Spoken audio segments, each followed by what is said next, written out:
Good morning. Now I think we're in a position, Mr. McIntosh, to begin with our witness for the day. Yes, it's Annette Rankin from Arheim, Lord.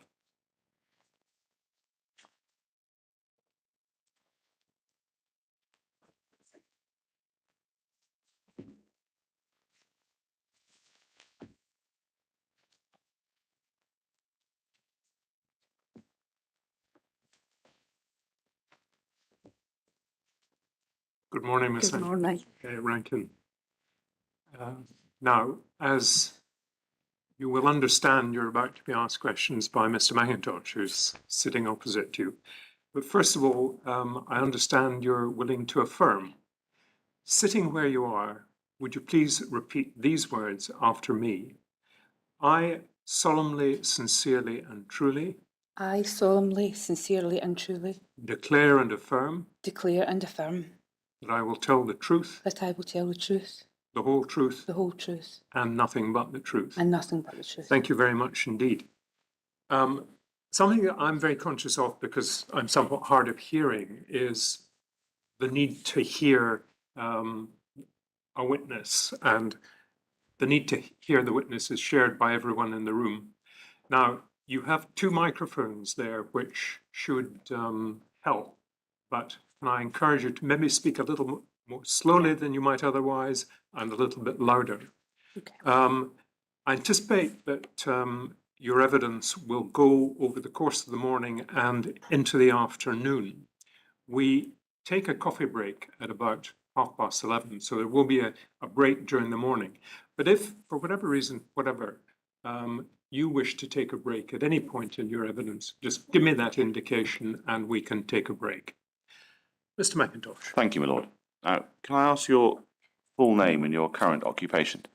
It's Annette Rankin, and I am nurse consultant infection control in Arhigh, Scotland. So you're a nurse consultant in infection control at Arhigh, Scotland, and I understand you worked in NHS GGC until 2009. Yes, that's correct. What was the role you held there? I had various roles. I started out as a lead infection control nurse, and then I moved to head of nursing for Glasgow and Clyde, and then became nurse consultant for a short period before I came to what was HPS, now Arhigh. Now, before I ask you to adopt your statement to the inquiry, I received a request that you wish to change part of it. Yeah. Now, the change, I understand, relates to page, I want to put this on the screen, page 39 of the statement bundle. The reason I'm putting this up is just to assist everyone in the room, and it relates to the final 7 or so lines of that paragraph. Before I ask you to read out what you want to insert, let's just make sure we understand what you want to remove. Working from, is it from the 10th line from the bottom of the large paragraph? 1, 2, 3, 4. No, it's not as far down as that. I think it's from in addition. From in addition, it's the last 5 lines. Yeah. Okay.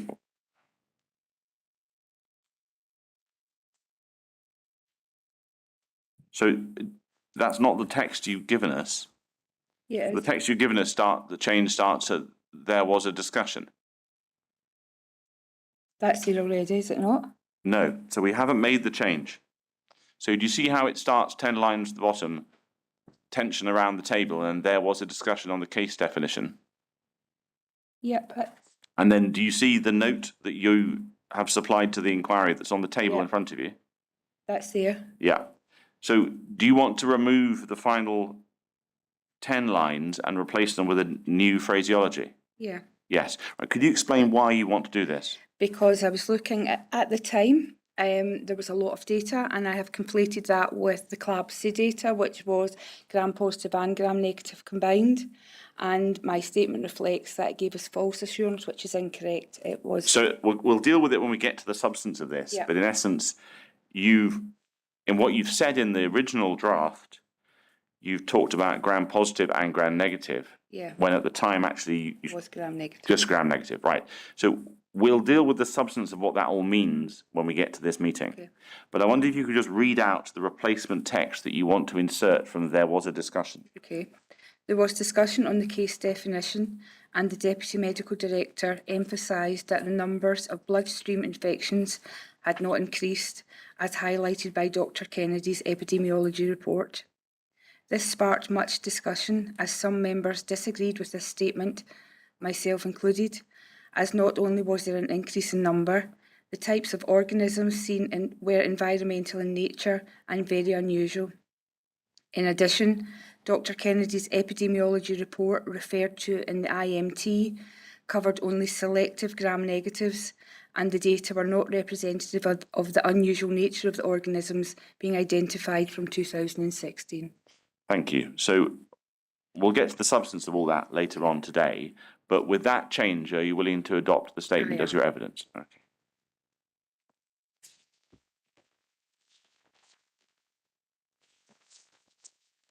Now, what I'm proposing to do is to not go through your statement line by line, but simply to pick up events as they occur, almost in chronological order.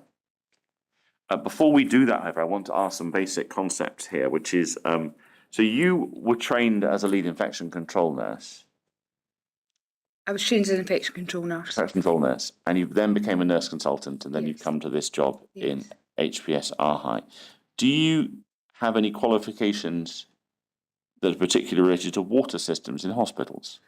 I don't know if you would consider them academic qualifications, but I have done a number. I've done City and Guilds course.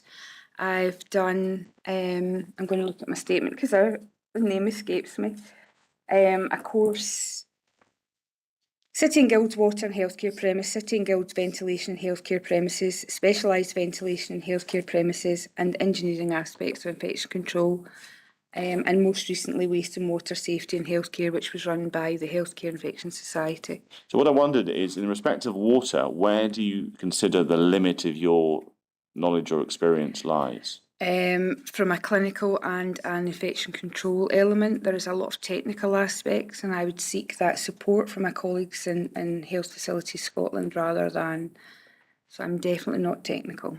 So is this more that you have some experience in the implications of the system, not how it works? So understanding routes of transmission, if there's organisms, yeah. So it's more to do with the implications of a system rather than how it actually operates? Yeah. And would the same apply to ventilation as well? Yeah. Okay. Well, we'll explore that in more detail when we get to various sections where you express your opinion. Just in terms of the generalities of the infection prevention control team, what is the role of an infection control nurse in contrast with that of an infection control doctor? Okay. So probably one of the biggest differences is an infection control nurse is a full-time role. An infection control doctor tends to be, majority of the time, a consultant microbiologist with time assigned in their job plan, so it's not a full-time role for them. They are probably more the face of infection control. They're in and out the clinical area. So the nurses are more the face? The nurses, yeah. They understand. They're more doing the investigative work if there's an issue. The infection control doctor with a microbiology background has a much more detailed microbiology understanding. You tend to have the infection control nurse has an qualification, whereas infection control doctors are microbiologists. Some do have a specific qualification, but not all. It's been suggested that infection control nurses are more focused on the practical consequences of the issues, and microbiologists more focused on the microbiology. Is that a fair comparison, or have I missed something? No, I think that's a fair comparison. I think infection control nurses are also focused on the microbiology, but not to the extent of the microbiologists. They don't have that level of. And when it comes to nurse consultants in infection control, is it possible to see nurse consultants as all having the same level of same sort of experiences, or are they more individual in what experiences they have and what knowledge they have? They're more individual. They come with a different background and And how do they come with different backgrounds? There's a basic, so to become a nurse consultant, you should have a master's level qualification. But also the level of experience. Some have wide-ranging experience across acute and primary care settings. Some have predominantly acute. So it also depends which consultant role, because not all consultant roles are, in RHI, they're generic roles, and then you lead a programme. So within RHI, you're nurse consultants, you're generic nurse consultants, but you have a program you're responsible for. So Ms. Dodd gave evidence she was responsible effectively as the editor of the National Infection Control Manual. What's your program responsibility? What's called the ICBED programme, which is infection control in the built environment and decontamination. And just because I've actually been wondering over the last few days, in this context, what is decontamination? So decontamination covers cleaning, disinfection, sterilisation of the environment, of reusable medical devices. So it covers that aspect. And infection control in the built environment, to what extent does that extend to building systems such as ventilation and water systems? So it does, in a sense, from a clinical and infection control, not a technical perspective. So recently we have, within Chapter 4, have water systems. This is the Infection Control Manual? Yeah. Literature review and a national manual content, and we're currently working on ventilation. So we cover very basic, or not very basic, but incident management. So something that a ward nurse could go to, but predominantly an infection control nurse could seek for further advice. And it also should point them in terms of where the technical support is, technical guidance, so the SHTMs. So if we take, just as an example, and we'll come back to the practical consequences in this hospital of Horn Optitherm taps. And we start with the idea that you need to clean the outside of a tap and its wash hand basin. Does that lie within the standards of that? Does that lie within your project within RHI? So we would support, there's a National Cleaning Services specification, which is predominantly under the remit from colleagues in HFS. We would provide support into the development of that, but it doesn't lie particularly with us. Okay, I'll try and pick an example that's better then. If we take the question of cleaning chilled beams, which we'll come to, we've had evidence that requires a HI scribe and a long process, and someone's described the process that's involved takes 3 or 4 hours to do. How much of that process is within your experience and knowledge, and where do you stop and run out of technical knowledge? So from a chilled beam perspective, and I guess we'll probably cover that later on, but chilled beam perspective, I had very little input or remit with chilled beams up until the 2018 Glasgow incident that I supported. We wouldn't necessarily give advice that's very technical. Well, we'll come back to that then when we get to the chapter, and that's probably the easiest thing. So the next thing to do is to think about, there's been some suggestion that in an infection control service at a hospital or board level should be a nurse-led service. How would you react to that? So I think it's about leadership and who's best to lead the team. It's a team, and it's not necessarily a nurse or a scientist or a doctor. It's about who's best to lead that team and manage that team. I don't know if I would want to be prescriptive and say it has to be a nurse, nor had it to be a doctor, but it's about leadership and who demonstrate the best skills to lead the team. What would you understand by the expression a nurse-led service in the health service in general? A nurse-led service is someone who drives the service, who manages the service, who leads the service. But I am conscious infection control, certainly from an RHI perspective, we're very much a team, and we liaise very closely with our technical colleagues. At board level, they're also a team with infection control doctors and work very closely. Okay. Before we move on to the procurement of the hospital and your involvement, I want to just check that just a document I didn't put in the documents list, but we're going to talk about. I want to just get you to adopt it effectively as your document. Could you go to bundle 7, document 1, page 3? So this is a report that we have in our bundles, had for some time, which bears to be from the 31st of May 2018, described as initial report on the findings of NHS Greater Glasgow and Clyde Queen Elizabeth Hospital, Royal Hospital for Children, water contamination incident and recommendations for NHS Scotland. And it's described as a report prepared on behalf of HFS by you. To what extent are you the author of the whole report?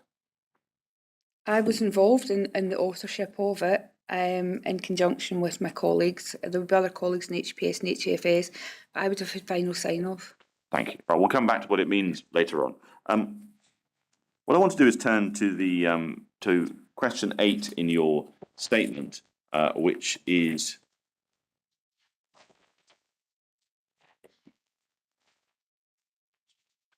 on page 9. So we're looking back to when you were at NHS GGC, and you see at A, the bottom 2 down the page, it says, I became a nurse consultant in infection control in NHS GGC in 2008. Now, what you seem to be describing here is your involvement, but I want to connect it to documents. And so in this section, we need first to look at bundle 14, volume 1, page 75. So this bears to be a meeting of an infection control meeting in the 18th of May 2009 at 1 p.m. You are recorded as being present. Now, the first question, which is possibly cruel at this distance, is, do you remember this meeting? I don't. But I'm recorded as being present, so I have no reason to say I wasn't present. Well, we might learn more by asking you some precise questions about what it might mean, even though you don't remember being present. Firstly, we've also got meetings later on, 4 or 5 years later, of something called an infection control senior management team meeting.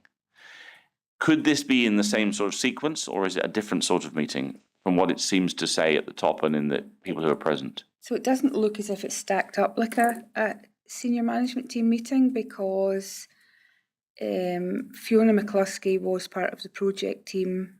Not sure who Stephen Gallagher was. Heather Griffin was the project lead for the adult hospital. So it doesn't look as if it's an infection control SMT meeting. Well, what I want to do is look down the page. There's a heading, Isolation Rooms, New South Glasgow Hospital, which I take it ultimately becomes the Queen Elizabeth.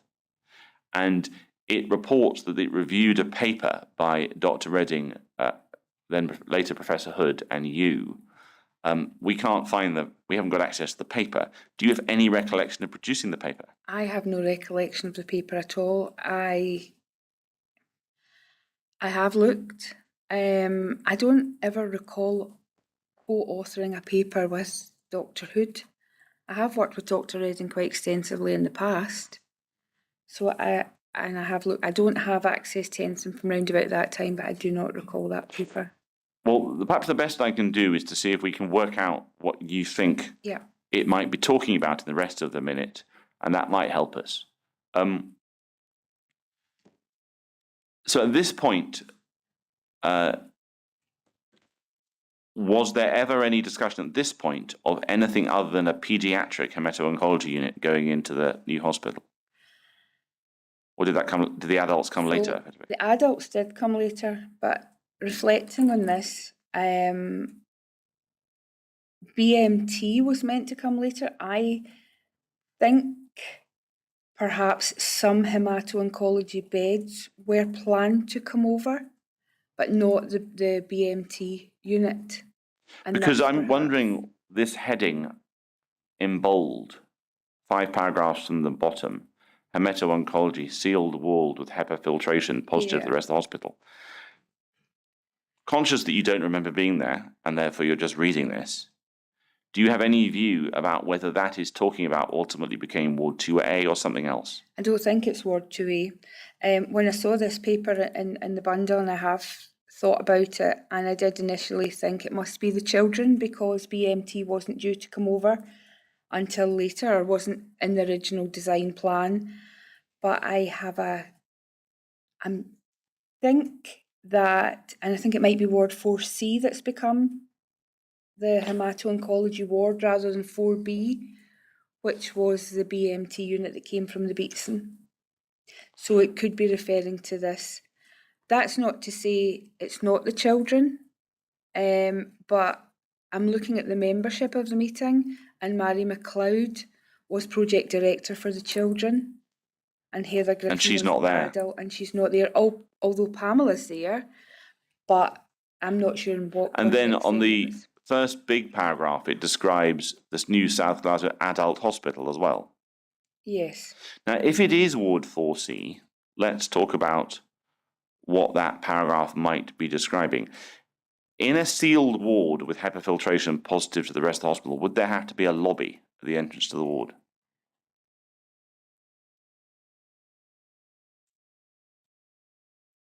it would be better if there was a lobby.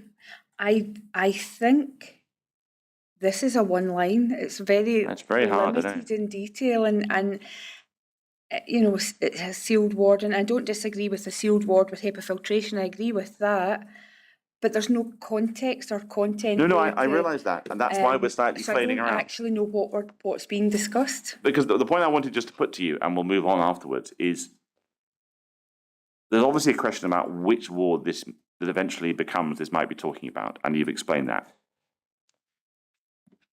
And this is only one line, and it doesn't talk about pressure differentials. It doesn't talk about air change rates.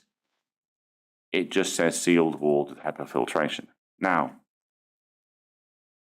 if you don't feel you can answer this question, then please say, but to what extent is it possible to seal a whole ward with HEPA filtration? I don't want to. And not have a I don't filter. feel like.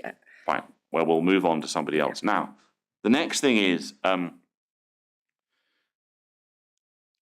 we have evidence that what was eventually built includes a lot of positive pressure ventilation lobby rooms. And I just wanted to ask you, looking at this note, to what extent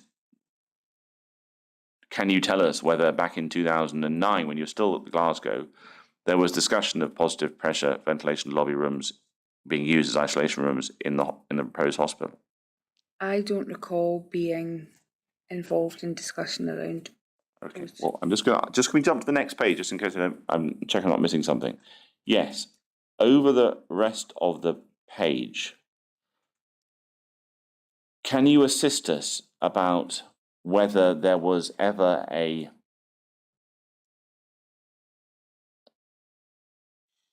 No, I can't answer that question because you weren't there at the time. So I'm going to move on to, could I ask you to look at bundle 17, document 53, page 2202.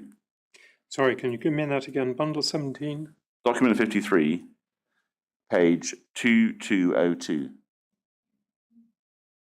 Bit of luck, here we are. Now, this doesn't make an awful lot of sense, but when we go down into it, we might. Do you have any recollection of being involved in the competitive dialogue process? Yes, I was. Right. Before we look at the documents, could you explain what your role was in the competitive dialogue process was in general? So there was a lot of attendees. There were 3 bidders, and it was going along to presentations on what the hospital would look like, what it would entail. It didn't go into any detail. My remit at the time wasn't that great. It was more around flows and patient flows and that sort of thing, rather than anything So detailed. it wasn't, but as you say, water ventilation, it's about patient movement. patient movement and maybe room adjacency or clinical adjacencies, like not having at that time maybe an orthopaedic ward next to your respiratory ward, that sort of thing. So Okay, now what I wanted to do is, do you remember which groups you were in? because I can show you the page that tells us. Let's go to 2703. So this is Yeah, technical evaluation groups. You appear to be in the design group and labs. and labs. Now I'm going to focus on the design group. The question I'm looking for the answer is, to what discussion do you remember, level of discussion do you remember there ever being in a design group about air change rates and ventilation? Can you help us? I don't recall any discussion at that level at all. In your statement, you have discussed being shown 1 to 200 drawings. Could this have been during this process? No, When do you think it was the 1 to 200 drawings? sorry. When I'm do you not think sure the 1 how- to 200 drawings were shown to you? Oh, the 1 to 200 might have been that process. Sorry, I Right, thought you okay. meant about air changes being covered in that. Yeah. So what I want to do is to go to page 2204. Now, this is a meeting on the 7th of July 2009, which you're recorded as being present at. Bidder B, we understand, is Brookfield, which eventually becomes Multiplex. If we jump to 2124, which is further in the minute, takes the form of a long schedule, we see the subject matters for the various meetings. And it's not a very good scan. That was meeting 5, and meeting 5 is on the right-hand side, and we see various things listed. I'm assuming you don't remember any of this. I've certainly never seen this before, no. Right, okay, well, in that case, we'll go on to page 2225. Now, the reason I've got to this page is that it appears to be a minute from meeting 5. And do you see at the bottom 2 rows, it records M&E summary, schematics were tabled, but more interestingly perhaps, BREEAM, nothing to report, energy target, work in progress, more emphasis on operational energy rather than design energy. Now, if the minutes are right, this happened at a meeting you were present at on that date in July 2009. Do you have any recollection of discussion of BREEAM and energy efficiency? That'll be a no, you're shaking No, your head. sorry. Right, okay. Could I ask you just to get to the end of this one, 2217. This is another meeting, the same day, also bidder B. Could we go to any recorded being present? I'm assuming you don't remember this meeting either in any detail. I don't remember the specific. I do remember being part of the Right. Glen Hill, but I don't remember. Could we this go to specific. 2227? This is another of these minutes, and the reason I wanted to ask you the question, I think I know where this is going, is in this section there appears to be recordings about BREEAM boundaries, and in the middle row, 537, thermal modelling for the system. Do you have any recollection of issues around thermal modelling for the There was building? nothing raised at all that where I would have been asked for my input around thermal modelling. There was So nothing raised. the thing that might trigger, and if it doesn't, that's understandable, is there is discussion in the documentations at meetings you're not present about the target of achieving a maximum temperature of 26 degrees. Does that ring any bells with you? No. Okay. Now, can I ask you to look at something else, which is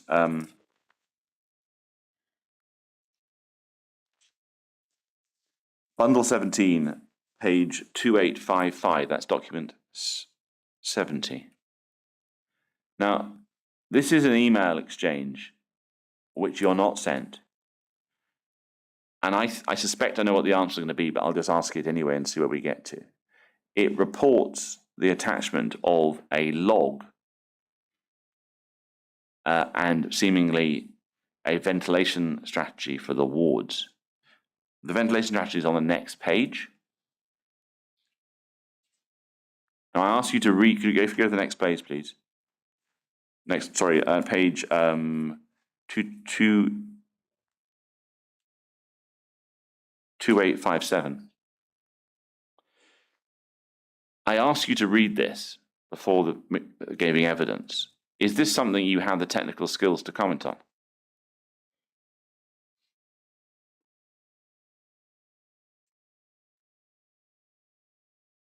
So, no, I wouldn't be comfortable. I have been involved not with this project, but with discussion where you're meant to achieve 6, but the board This is air change rates. air change rate 4, with the additional 2 being natural ventilation. But I'm very reliant on my technical colleagues around that. Well, in that case, we won't ask you anything further.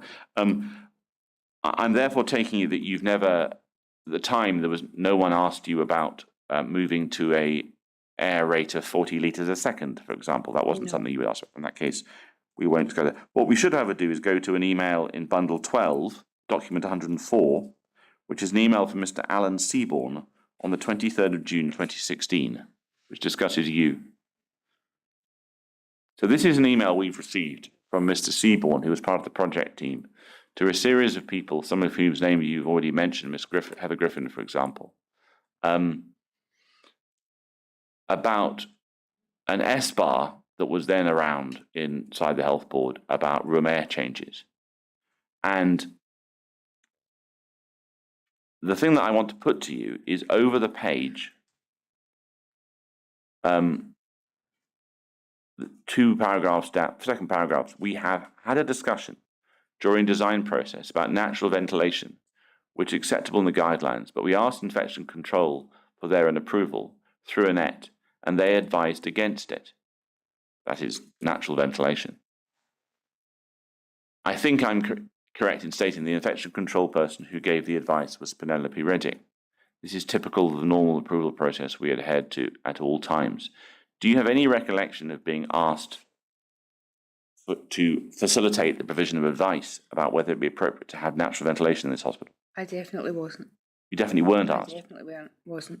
I'm also unsure, for all I know Dr. Redding, I thought at that point it was Professor Williams who was the lead infection control doctor rather than Dr. Redding involved.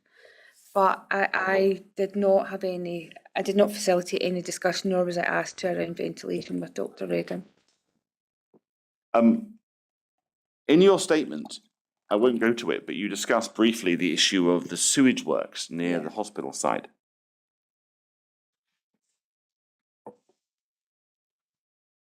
From your perspective, looking back at it now,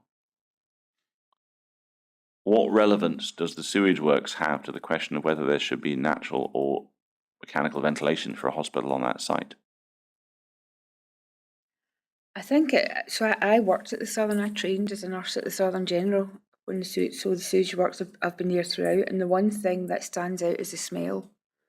So if you're relying on natural ventilation and windows, then there is an issue with odour. In terms of, I'm guessing you're meaning risk from an infection perspective of risk. I wasn't aware throughout my time working at the Southern of any issues presented by the sewage works other than the smell. I've not seen any evidence since that the sewage works are presenting a risk. So just picking that up, so when you worked at the Southern General, you were aware of the smell? Oh yes.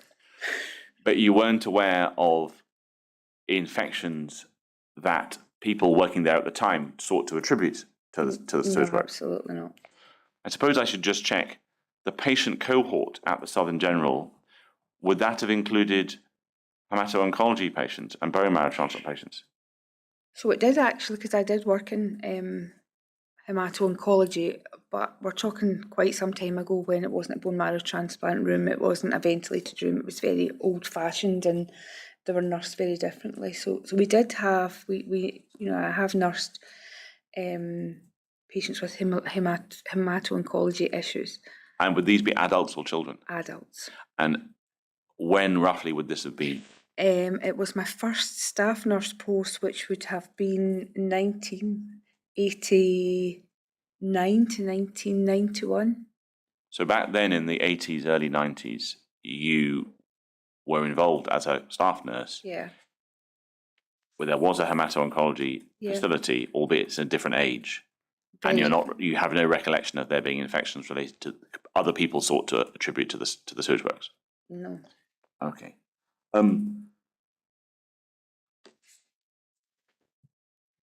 I want to just, in fact, try and capitalize it. To take that off the screen, please. You appear to have been, not that you can necessarily remember very much of it, but you can appear to have had some involvement in the procurement specification to some level of the hospital, and there may be better records and better evidence than yours, and we will look at that. I'm about to turn to your involvement in the new building when you worked for HPS and what you thought about various things. What I want to do is just try and understand your reaction to the first time you went to the new hospital and into the various wards. So when did you first go to the new hospital?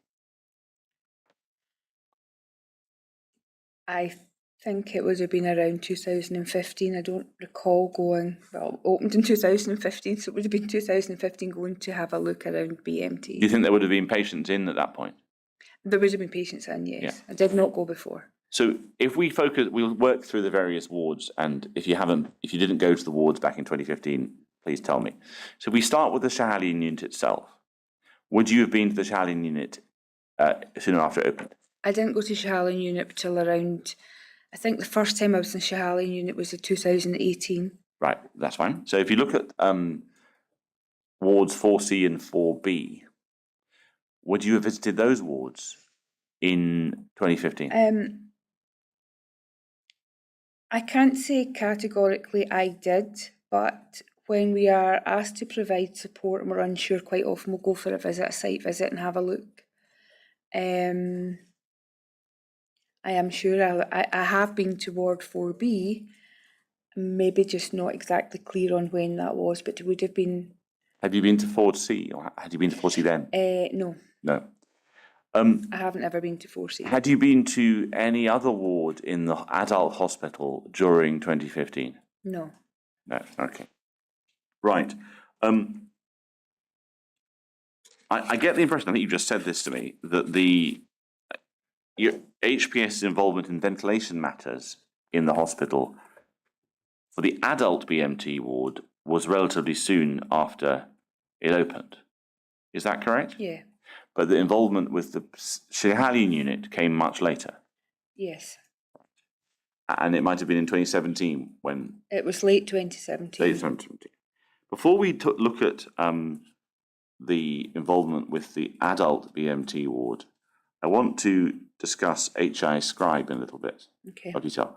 So what sort of expertise and experience do you have in how HI Scribe should operate?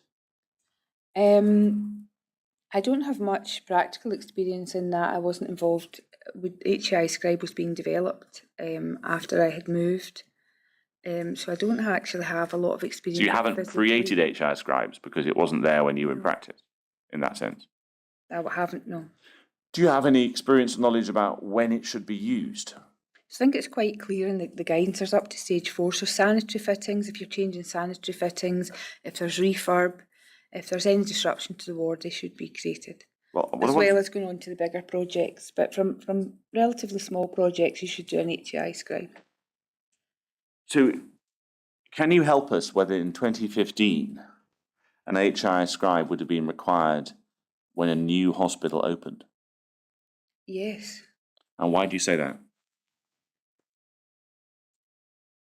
Because it's making sure that everything that was in place should have been in place. So yes, you would do it for refurbs. You would do it. Yeah, you should do it for a new build. So if we think ahead to the significant refurbishment work to the Schiehallion unit after 2018, would that have required on completion HI Scribe? Yes. Yes. Would the various pieces of refurbishment work done to Ward 4B have required an HI Scribe on completion? I don't think you're necessarily... I think you might be involved in some of it, but are you aware that there was a question of whether there should have been suspended ceilings in certain rooms in the children's hospital after it opened. Is that something you've come across? I wasn't involved in. So if there was evidence that it was required to remove suspended ceilings or to seal light fittings, would that require an HI scribe? Yes. Yes. Is there anything, what's the highest level of intervention that doesn't require an HI scribe? The highest level? Yeah, the most complicated thing you can think of that wouldn't require an HI scribe.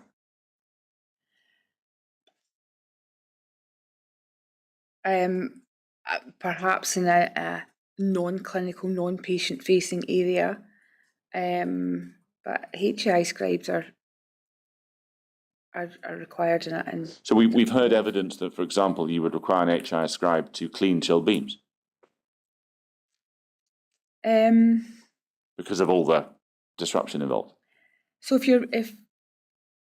you're moving patients out, if it's fairly significant to clean, routine cleaning, then depending on the area, I don't think you would need an HI scribe. Would you need an HI scribe to remove wall panelling to get the pipework behind panelling? And yes. So these are done often by the teams, and they're familiar with doing them. They don't have to be like big pieces of work. I think the more involvement, the more detailed. But HI scribes are done commonly across the board. So we've had evidence from Mr. Clarkson, the site manager for the estates department at the hospital, about how, firstly, he's got very good at writing HI scribes for small building works, and secondly, it's quite bureaucratic. Would you disagree with his description of the sort of the why he might reach that conclusion from his point of view? Yeah, I can understand why you might find that. But we're not involved in developing that tool. So. Well, I'll move on to, if we can look at your statement, please, to question 13, which is on page 11. This is section headed Early Issues with Ventilation, Adult BMT Unit and Drafting of the First S-Bar. What I want to understand within this section is from whom within NHS GGC did this request for assistance you describe in paragraph A on the bottom of the page come from? Dr. Inkster. Dr. Inkster. Now, we don't have any PAGs or IMTs from this particular moment. Can you explain to us the nature of the request? So my recollection is we were first contacted earlier in the year around what was an acceptable limit of aspergillus, and which was a routine inquiry, and we dealt with that. It was then followed up with a request from Dr. Inkster regarding specification, and she had advised that the patients had moved from the Beatson into Ward 4B, but due to high fungal counts, the patients had moved back, and there was a specification proposal for a refit, and she was looking for some support around that proposal. Yeah. Right. What I want to look at is bundle 12, document 77. Page 671. So this, if I'm in the right place, I am, appears to be an email thread. And I want to look back at the beginning of the email thread. So if we can go back to page 677. It appears initially to be an email from you. Yeah. And you've asked a lot of questions.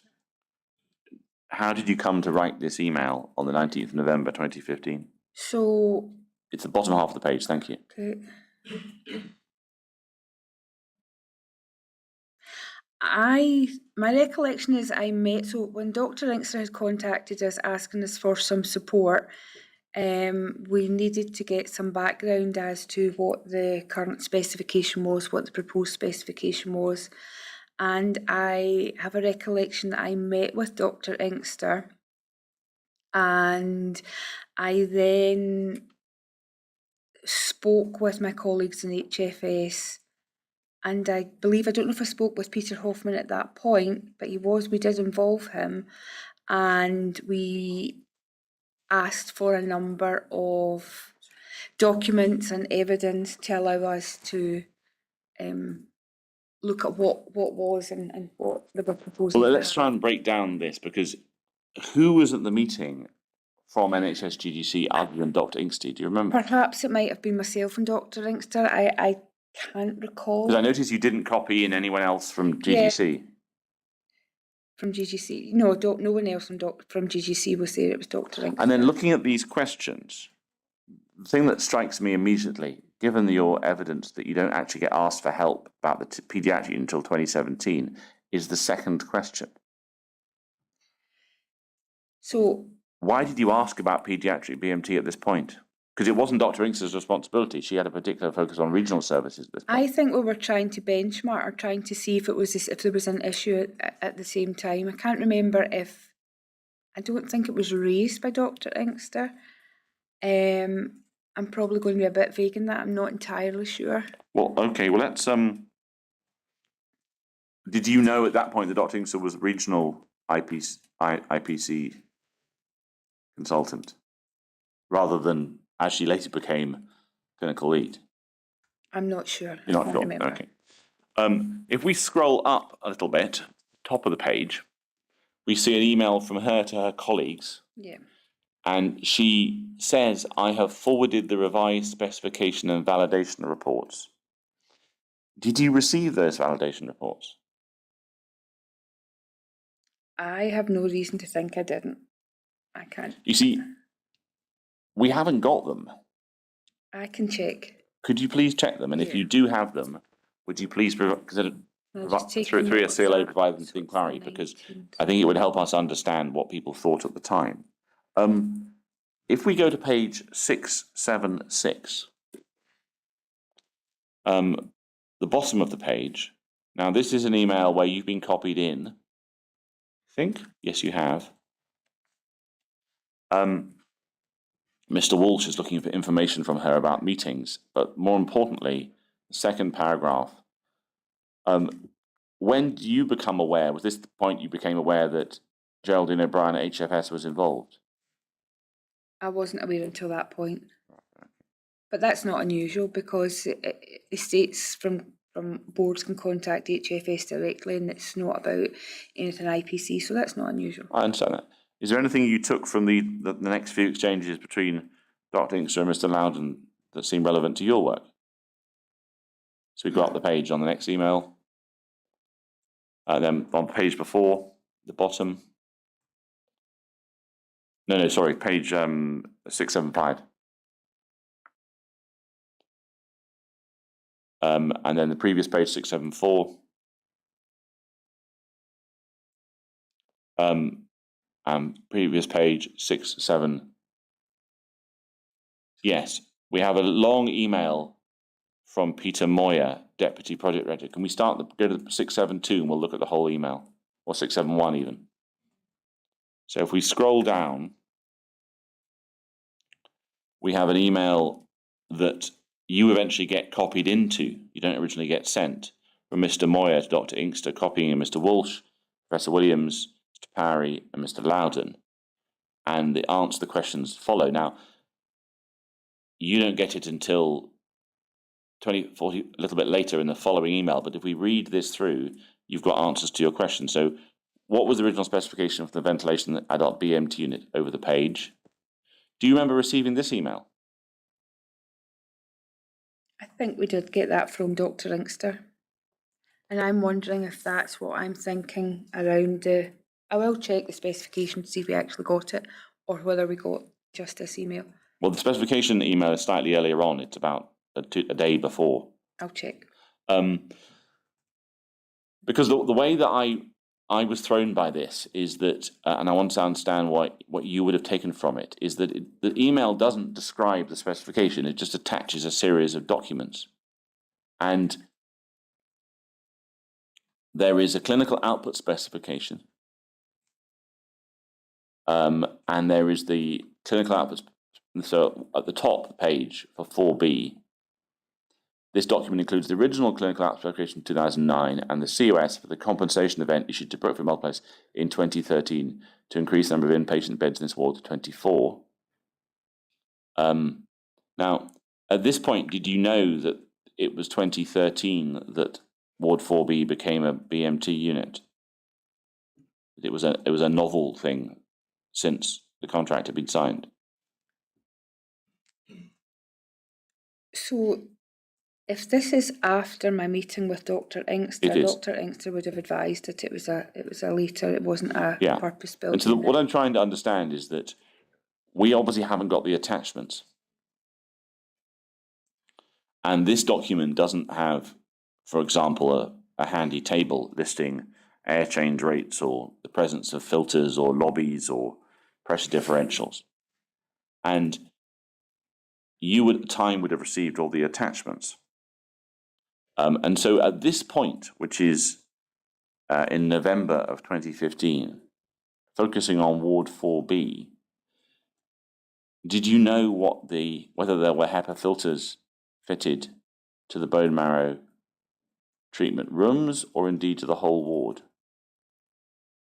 I can't recall if I knew or not. I'd need to go back and look at the document. Would you have known at this point the air change rate for this ward? I think that was where we first learned that the air change rate from there was 2 point something. 2 point something. What do you think it should have been for a bone marrow treatment ward? 10. And if we go to the previous page, 671, sorry. We have another email from Mr. Moyer discussing air permeability tests. And this exchange on the previous, it ends at this point. So I wanted to understand at this point, you seem to have realized that Ward 4B had a lower air change rate than you thought was appropriate. At that point, did you know what for example, the pressure differentials were between the rooms and the corridor in the ward? I'm not sure if we did. There was no patients in the ward, and this was us trying to find what was. So I'm not sure I could say exactly what they were at the time. Would you have noticed whether there were what you would have later learnt to be chilled beams in the rooms? Or had you even worked out what a chilled beam was at this point? No, I don't think chilled beams were discussed at that point. Would you have noticed whether there was a suspended ceiling or a hard ceiling in the ward at the time? So do you mean from this email or at this time in November 15? So at this time, no. Yeah, I would need to have gone in and had a look. So I'm only going on what we've got back. So at this point, you know the air change rate is less. You don't know some of the other details. So I suppose what we're asked for is we're looking at the specification for going forward. So we're wanting to know what they've got, but we're perhaps more interested in what the proposal is for the patients coming back. I appreciate that, but if we can go back to 672, it seems that you're also provided with the specification for the ventilation of the paediatric BMT unit. Now, I realise you haven't been asked for help in respect of the paediatric BMT unit. But if you've asked for this question as a benchmark, at this point, would you have known what the air change rate was in the paediatric unit? I don't think so. It doesn't say. I'd need to look at the attached document. So if the attached documents contained that information, you would have known it, but if they didn't contain it, you wouldn't have known it. Is that effectively your position? Yeah. So we were focused on Ward 4B on adult. My recollection is later on in the process, we have listed another few areas of which this is the paediatric BMT was one area we offered support, which the offer wasn't taken up on until late 2017. So the question that I think it's slightly hypothetical, but I'll try and phrase it in a helpful way. the inquiry understands, and it put it out in a PPP position paper about ventilation, that the clinical output specifications precede that ventilation strategy document that you didn't feel you're able to comment on. And that the change of the air change rate happens after the clinical output specifications are written. And so, if you'd received this list, it might not have contained the 40 litres a second air change rate. And I'm wondering to what extent you would assume compliance with the air change rate of 10 air changes per hour, or would you investigate that at the time? For going forward? Well, mean? you've asked what is the current So I've asked specification. what it is so if they'd come back and said it was 10, then that's fine. We don't need to look at what it should be. Yes. So that's our reason for asking, to understand what their baseline is, to see what they're trying to get to. We wouldn't have commented on what they had, given that we were trying to get them to a place or give advice as to what's acceptable for repatriation of the patients. I understand that, but it occurs to me that if you notice that the adult BMG was running at 2 point something air changes, 2.5, I think, 2.5 air changes to 3 air changes per hour when it should have been 10, and you notice that, and it's something that you're aware of, presumably, surely you would have been aware at the same time of the same number in the paediatric BMT unit, and shouldn't that have triggered something? Not necessarily, because the paediatric BMT unit was a purpose-built unit and it wasn't being flagged up as an area. So we only know what we know. We're only involved in the areas we're asked. So it wasn't highlighted as an issue, by the board team. Okay, right. What I want to do now is to move on to Bundle 13, document 116.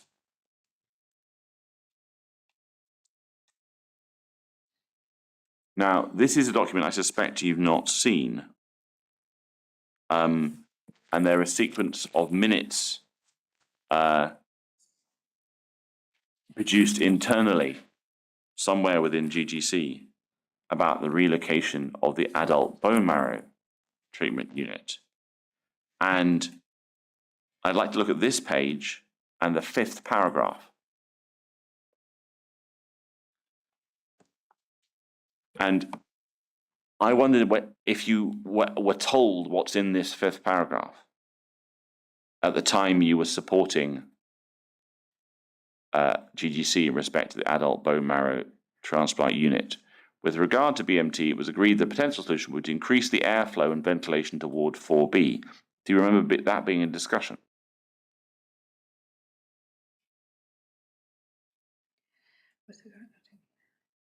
So this is the 5th paragraph down. With regard to BMT, it was agreed that a potential solution would be to increase the airflow and ventilation to Ward 4B. Yep. Do you remember that being something that was talked about? Not at the time, but yeah. When was it talked about? Well, that would have been part of the ongoing work to try and for the refurb for the. Right. So do you see the next sentence? The aim of this being to increase the Pascal measurement to between 5 to 10. I'm assuming the Pascal measurement is the pressure differentials. Yeah. And increase the air exchanges in the room to 12 per hour. Yep. Do you remember that being something that had either happened before you got involved or you were told about? I don't think it did happen before we got involved. I wasn't aware of it. Well, the reason that it might have done is this document appears to describe something that happens on the 1st of July 2015, which is 4 months before you got involved. Were you told they'd tried to get it to 12 air changes an hour and not be able to do so? No. Okay. Were you told about the 4 bullet-pointed actions that were taken, that were discussed to be taken? No. No. Okay. So if we can put that document away, this is a very high-level question. As far as you understand it, when did you personally realise that the general wards in the hospital were operating at 2.5 to 3 air changes per hour?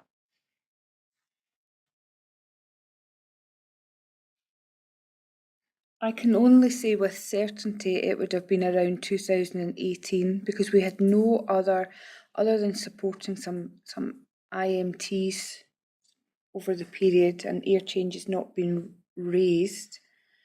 It was when I was supporting the incident with Schehallien that. You see, the reason that I'm need to press you on that is you've just explained to me that in November 2015, you realised that Ward 4B was operating at 2 point something.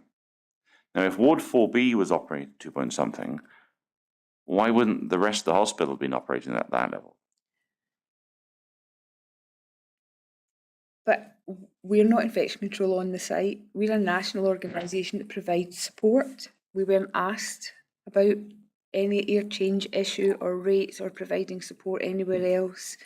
So even if they were of a reduced rate, we could presume that the board IPCT were dealing with that, or we weren't asked for support. So I understand that, but I suppose the problem with that is that I accept that if it's the case that all the general wards in the hospital were operating at 2.5 to 3 air changes an hour because of some decision made as part of the procurement exercise, the primary cause of that would be the people who made that decision, and that's not HPS or any part of NSS. But HPS is a advice and support organisation for infection control, and you come in independently from the health board. You, to some extent, investigate and ask questions, and perhaps not in a very formal way. You're almost part of an audit checking system to some degree. Would you accept that? We don't have a scrutiny function, but to an extent, we're only there at the invite of the board. I appreciate the only there at the board, but once you've been invited, how do you respond to the suggestion that you collectively, the team supporting from HPS, should have put 2 and 2 together and worked out that every ward potentially was like this? Perhaps on reflection, we could have had a conversation with the board's team to ask if they were concerned or what the air change rate was, but I certainly didn't have that conversation. Okay, now what I want to do is to move to your S-bar, which is bundle 3, document 4, page 36, which I understand is December 15. Now, it's a long S-bar, and there's lots of these, but I'm just sort of slightly dip in and out of them. I wonder if we can go to page 39 in your recommendations. And you set out a list of recommendations. Yeah. Now, the first one is that the rooms be positively pressured at 10 pascals. And the 8th was that bedroom air changes to be 10 air changes per hour. Now, this is December 15. It's therefore 5 months after that test that we've seen in the previous document from the 1st of July, when someone tried to increase the air change rate and the pressure and didn't succeed. When you gave these recommendations, did you know that they couldn't achieve them with the current ventilation system? You're shaking your head. No. No. So why were you making the recommendations? Do we know they couldn't achieve them? Yes. I think I'll rephrase the question. When you made the recommendations, were you aware that the system that was then in place couldn't achieve these outputs? I don't believe we were, no. So what was it that you thought you needed to change in this ward?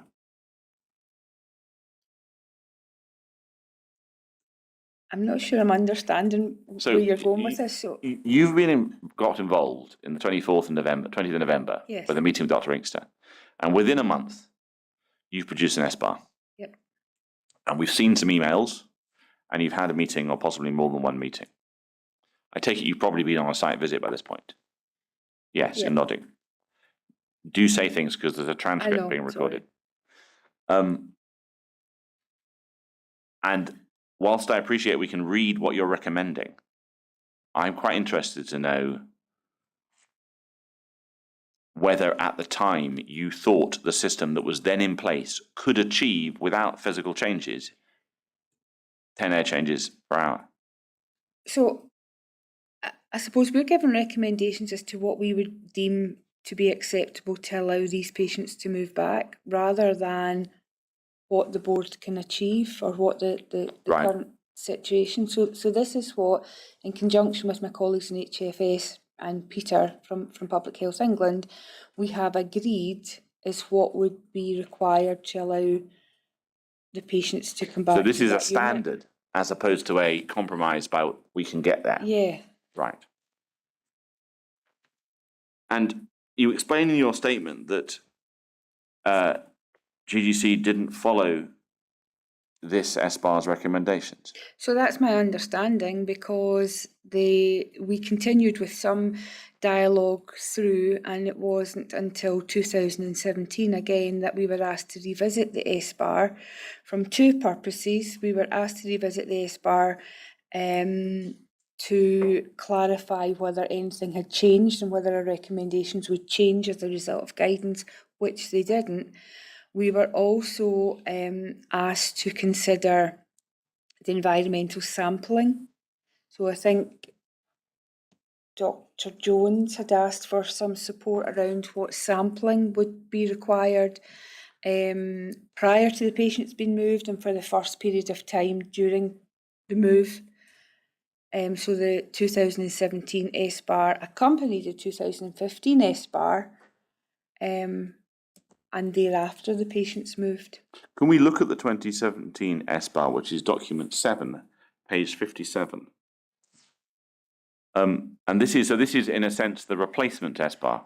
It goes along with. Along with I don't it. think it replaces. It goes along with. Right. What I'd look to is look at page 58, which is the recommendation. Think from memory, the recommendations are predominantly on microbiological testing. Yes, but there is a section in the assessment which I'm intrigued at. See this list here? We have the bullet points, which Yeah. are, as you say, are substantially the same. And then we have a paragraph, this is in October 17, a paragraph, NHS GGC have confirmed that the rooms met 10 PA, however, fall short on air changes at 6 air changes per hour, so they recommended 10. And then there's a discussion of dilution. Yep. And so, firstly, are you content with firstly, when did you become aware that the system could only achieve 6 air changes per hour? I can't be specific in that. I don't know. I'd need to look. Might it have been at the time of the creation of the document or sometime before? Before this 2017 document, yeah. It would have been till I was to write this. Because GGC have set out here, or you have set out here, an analysis of the primary focus of protection is by HEPA filtration.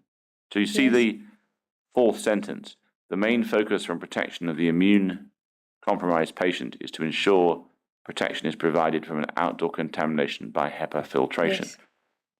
This paragraph and that particular sentence, has that come to you from GGC, or is it that you and your team's conclusion? I think that's our team's conclusion.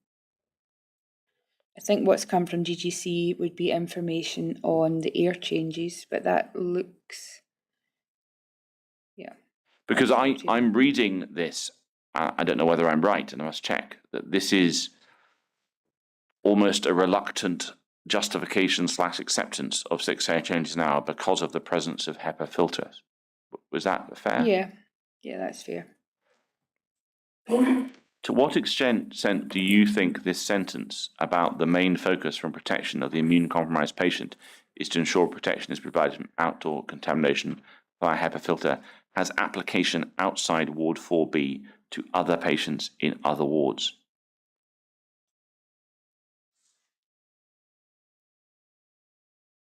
who are immunocompromised. So yeah, that would apply. So if, for example, there were immunocompromised patients in a general ward in the hospital without HEPA filtration, would that cause you any concern?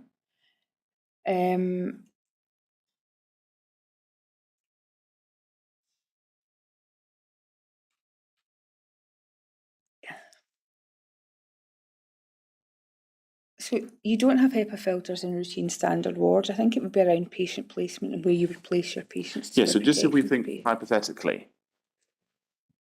or not even hypothetically, we know that later on in 2018, patients who had previously been in the cohort that would have been accommodated in Ward 2A were moved to Ward 6A. And we're also aware that at various points, non-BMT hemato-oncology patients from Ward 2A and some non-BMT hemato-oncology patients in the adult population were placed in wards in the general hospital, in the tower, and that those wards didn't have HEPA filtration. Would this sentence apply to them and the need to have HEPA filtration? So yes, it would. But that was a very different set of circumstances, and I'm sure we'll come on to it, but well, I want to come on to it and talk about general risk and how risk works, and the idea that there's more than just absolute risk. So I will come back to that when we get to that particular scenario.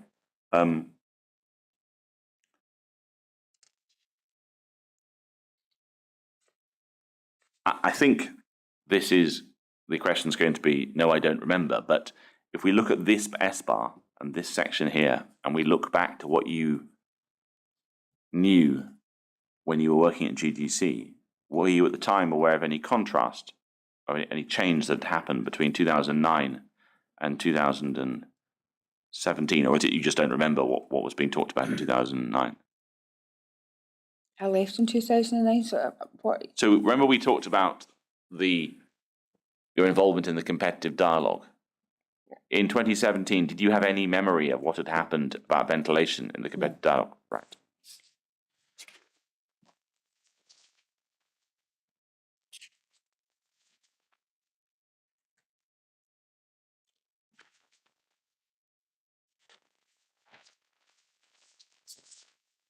Now, I want to look at the involvement, if we take that off the screen, please, involvement of HPS in Ward 2A in November 2017. So again, you've explained in your statement that HPS were not asked to provide any assistance until November 17. Who made the request for assistance? It was Sandra Devine. Right. I think contacted me. Right. I met with Sandra Devine and Brian Jones at Glasgow Royal Infirmary. I do recall meeting them there to discuss. So you mentioned that on page 14 of your statement.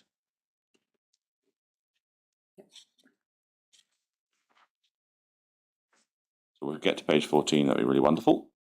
Yes, now, paragraph 17, I want to sort of see if we can expand this a little bit. So you've described in the statement that you were contacted by Sandra Devine seeking advice or specification about the ventilation in 4 rooms for patients who required bone marrow transplant.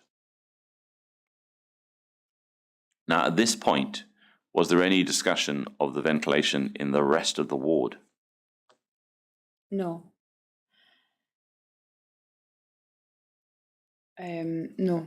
This was a request from Sandra Devine and Brian Jones. I understand that they had been contacted by Dr. Peters around the non-compliance with the unit, and they were seeking some support around that. That's well, let's look at your S-bar. Might help to prompt. So, bundle 3, document 8, page 62. So this is an S-bar in January 2018. Were you involved in producing that? Yes. Yes. Now, would it be fair to say that this is a S-bar about the 8 positive pressure ventilated lobby rooms in the Shannon Yeah, ward. that's correct. It's not an SBAR about the whole of the ward. No. And if we go to page 64, you're discussing how the standards that you would like to see for each of these rooms. Yep. And it's not that dissimilar No. to the previous SBAR, except this is just about rooms, not the whole ward. Is that right? Yeah, that's correct. You're nodding it. Sorry. So the thing that occurs to me is that we've heard some evidence in the previous hearing for Glasgow about how the Schehallien patients used various facilities in the ward, for example, the Teenage Cancer Trust rooms in and around the ward.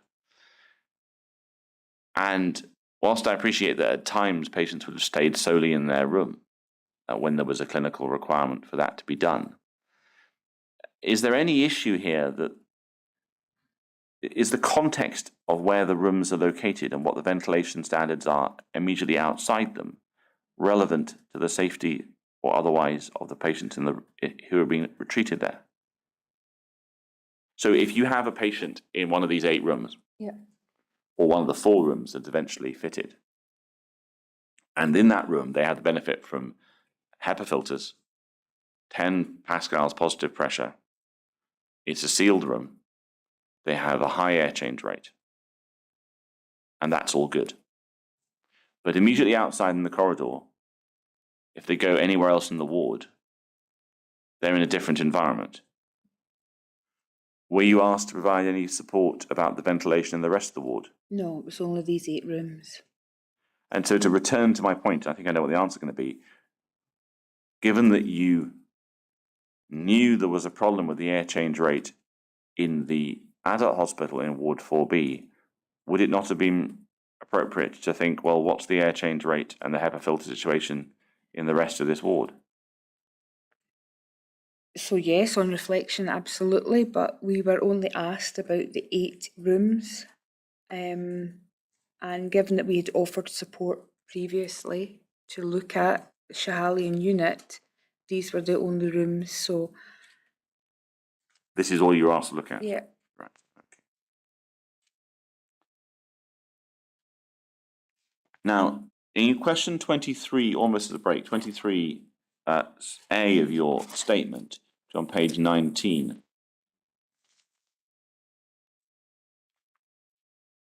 Now, this is in the context of a 2016 report. I think it's a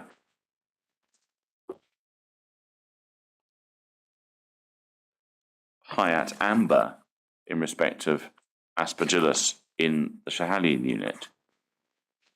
And you're being asked to comment on this. You weren't involved, but you're reporting something which struck me as might just justify a question. Do you see in the answer you discussed events on the 5th of August 16, and then 4 lines down, these were non-bone marrow transplant patients in the early stages of treatment for hematological malignancy.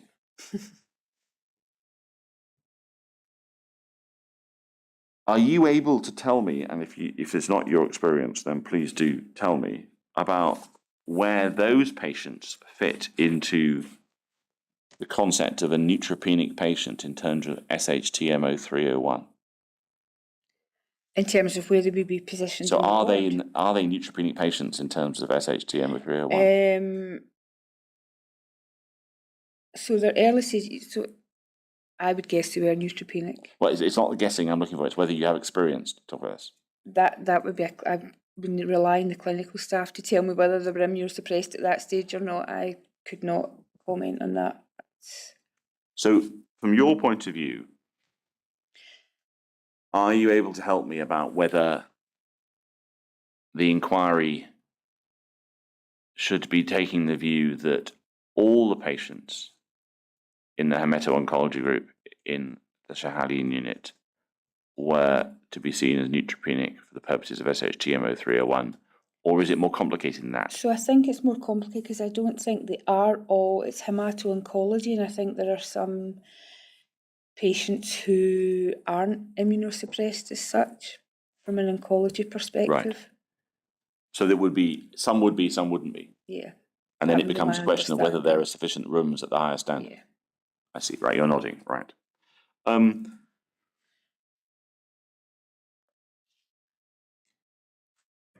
The question 29, I think we'll pick this up just briefly on page 23, sorry. You're asked about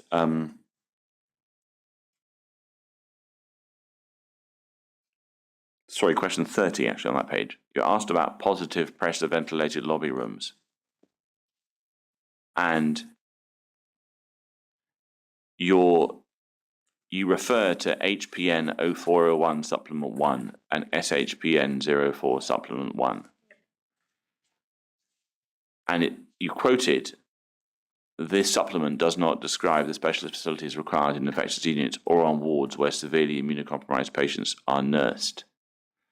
Guidance for these facilities will follow in a further supplement to HPN 4. Now, there hasn't been one at that point.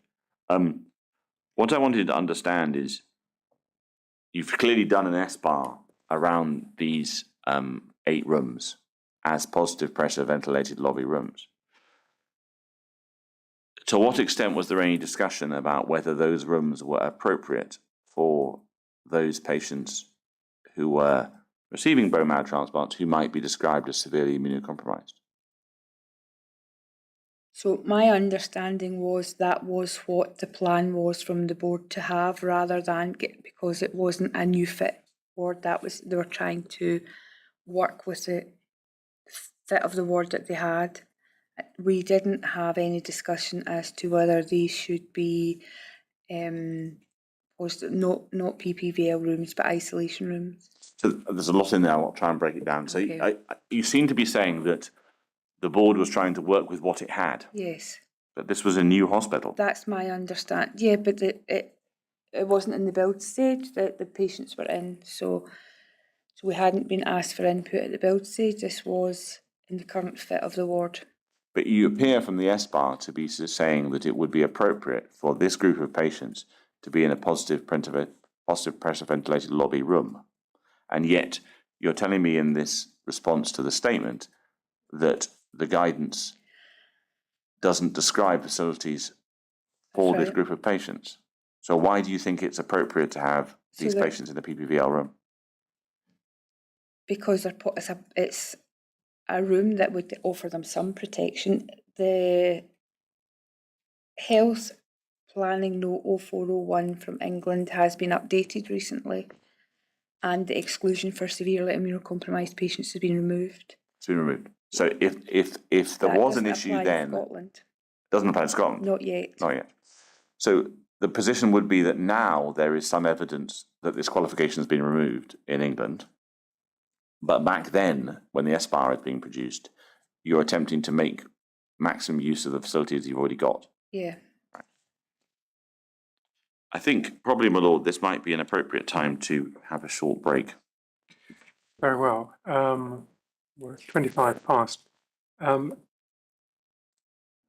Ms. Rankin, could I ask you we'll take a coffee break as I indicated earlier, and could I ask you to be back for 11:45? Sure. Thank you.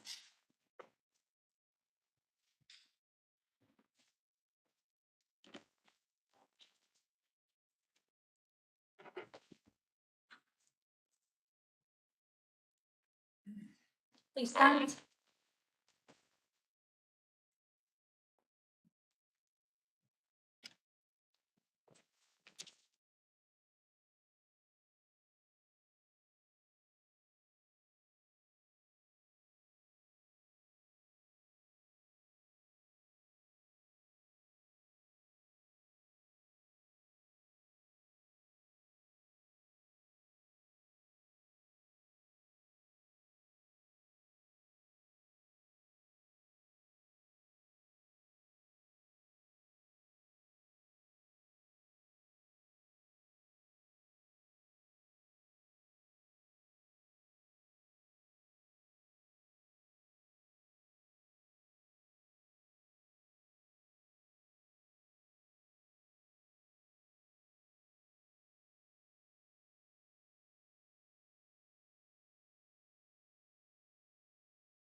Mr.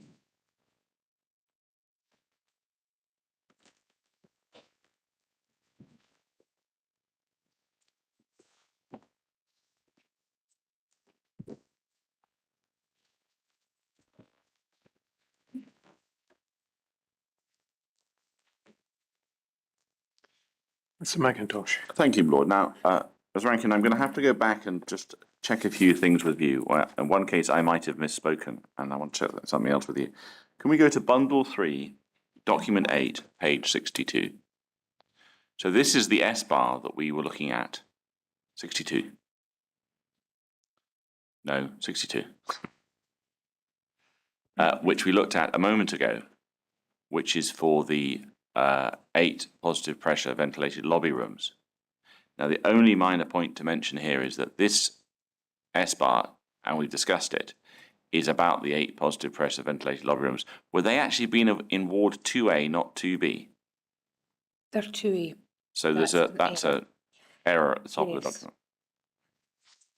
Had you been asked for any help about 2B? No. No.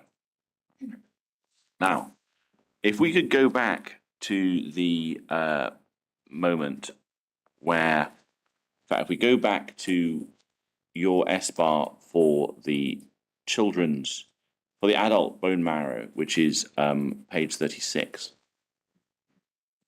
When we were just talking about this document, you described, and the email that preceded it, and the email from Mr. Moyer, you said that the air change rate was 2 point something. And I then put to you that it was 2.5 to 3. Now, in the break, I've had the opportunity of looking at our provisional position paper, working through the chronology, and I want to just put an alternative to you. Okay. Could it be that the rate in Ward 4B at this point was in fact 6? I can't remember. And if it was in fact 6, where would you have got the idea that there was some ventilation at 2 point something from? So I don't know if that's because I know now that I'm making the presumption that it was 2 point. I would need to review. So I cannot, because the focus was on what we were trying to get to. yes. So that could be my error. So in a sense, it was you're recommending to the health board to get to a higher standard, which in this case is 10. Yes. How they get there is a technical problem, Yes, absolutely. very much for Glasgow. the technical team to do. And in a sense, it doesn't very much matter what it was at the time, other than the fact it needs to get better. Is that a fair point? Right. Well, why don't we take the opportunity to, also, I think I might have put words into your mouth as well in respect of chilled beam units. I think I asked you a question about chilled beam units in Ward 4B in 2015. Could it be the case that there were in fact no chilled beam units in Ward 4B? It was the only ward in the hospital that didn't have them. I genuinely can't remember. Now, I think this will be a good opportunity to ask you about something I said I would come back to, which is risk, and how risk works in the context of the fitting out of a hospital ward, which is in one condition where you have a set of aspirations, as you do in these S-bars. When you're considering whether it's appropriate to treat a particular cohort of patients in a particular ward, is it a question of an absolute no-no if it doesn't meet these standards? Or is there something more sophisticated going on when risk is assessed? So there can be a risk assessment. It's a facility that needs to provide care, and if there's someone requiring care and you don't have that facility, then there could be a balance of risk. Could be a risk assessment. I don't know if you're asking me something more specific. No, I'm not at the moment, just exploring the idea. So could you, for example, have a scenario where a particular ward or room doesn't quite meet a particular standard that's provided for in some guidance, but you have a patient in the hospital who requires to be treated, for whom that is the best available room. And you might decide to treat them there because there is no alternative, other than perhaps sending them a long way away. Is that the sort of thing you're discussing? Yeah, you can have that. Because if that patient needs care and that's the only place that they can get care, but it could be more compound than that, and another patient might be moved out and they're moved into a better room, and So you might cascade patients through the Yes. hospital. Yes. And when you move away from the level of a particular patient or a particular moment in time and you start thinking about the procurement of new facilities, where does, or retrofitted facilities, how does risk relate to well, actually, I'll ask a specific question. When you did the SBAR for the adult bone marrow transplant, the second one, you're told you can't get to 10 air changes an hour, and your text that we looked at discusses the importance of HEPA filters. Is that an exercise of you effectively balancing risks to what is achievable in a space? Yes, to try and get it safe as you can to allow the patients to come back. Is there any difference in the way you should approach this between a retrofit of an existing facility and the building a new one? Should you always try and achieve the standard new one, or are you allowed to compromise? You should always build a standard new one. What I want to do now is to turn to go back in time to 2015 and start looking at healthcare, potentially healthcare acquired infections that you and HPS are involved in the hospital.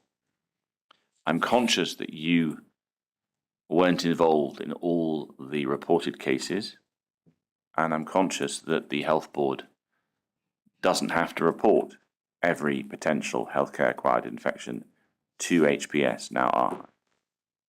And so what I'll try and do is focus on the events that you were directly involved in, Okay. unless I'm looking at a sort of practical policy type question about arising from it. What I want to do is, you've gone through in your statement, you've gone through in detail, we ask you about a particular infection. Sometimes you say, I wasn't involved, but I can tell you this. And I'm assuming that comes from the records Yes, of ARHI. that's Right. correct. I'd like to go to question 13C in your statement, which is on page 12.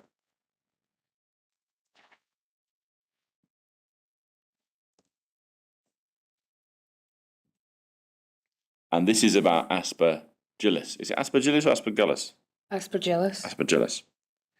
And it's a request for help on the 13th of November 2015.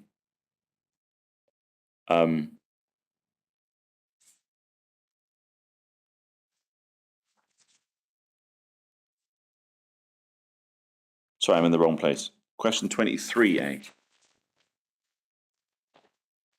So page 19.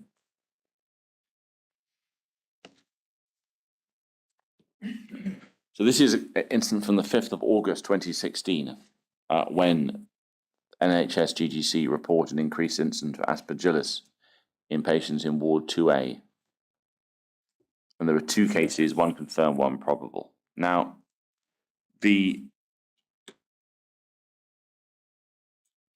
you weren't involved in this case. No. But you also described in question 29 on page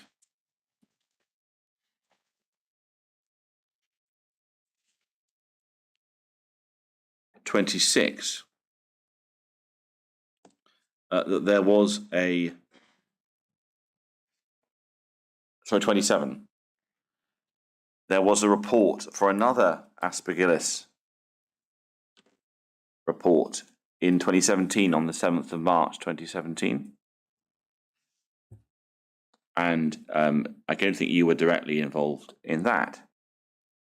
I'm not seeing that, sorry. Sorry, page 27, third bullet point from the bottom. 1, 2. Yeah, got it. Yeah, were you directly involved in that? No, that looks as if it's, because it's a bullet point, it looks as if it's been a HIAC green, where we would have very minimal information that's just reported in as part of the HIAC green. So that's all we must have on it, in that it's neonatal intensive care unit with a probable invasive fungal infection. The reason I'm going through these is because I'm looking through a document that HPS has provided, which is in bundle 27, volume 3, document 25, which is a spreadsheet. I wonder if that can be put on the screen. Okay.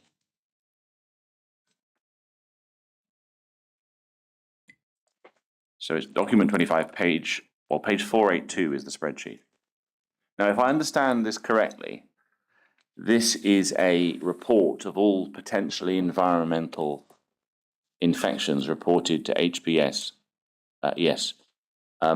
over the period from October 2015 to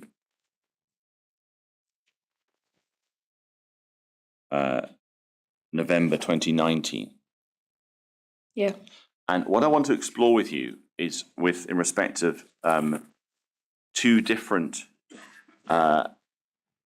infections, is the sort of issues that arise from the fact that a health board doesn't always have to report infections to HPS. And so I had noticed from this spreadsheet that Aspergillus was reported on 3 occasions. Once, the one we looked at on the 5th of August 2016, as you can see 6 rows down. Yep. Another one on the 7th of March 2017, which was a red on the 7th of March 17, and a further one much further down the page, almost at the bottom, 7 from the bottom, which was on the 20th of July 2018. Now, it seems there were other infections in that period of time. I'm conscious that is it fair to say that the National Infection Prevention Control Manual doesn't require every infection to be reported? Correct. And in fact, there's an assessment exercise to be carried out by the health board, by its infection prevention control team. And this is this HIAT system. And before a date in 2016, greens didn't require to be reported. That's correct. Right. Does that not create a risk that you will have an imperfect understanding of infections in a hospital? Yes, it does. And how do you deal with that as an organisation? So going forward, the HIAT is being reviewed so that it's clearer when boards should be assessing and when they should report in. When we first greens became mandatory around 2016. This is mandatory to report. To report the greens. You always had to report amber and red. You didn't always have to report greens. Initially, when greens were reported, they were reported by the board on a weekly basis, and they gave you very limited information, and that's why sometimes when I've given you my response, it's just a line. We very quickly realised that there was a risk in that we're getting weekly summaries without any detail, so we now review the greens as well as the amber and the red, and look at them a bit closer. But going forward from the HIAT assessment, on top of the HIAT, it's not as straightforward when it's an environmental link.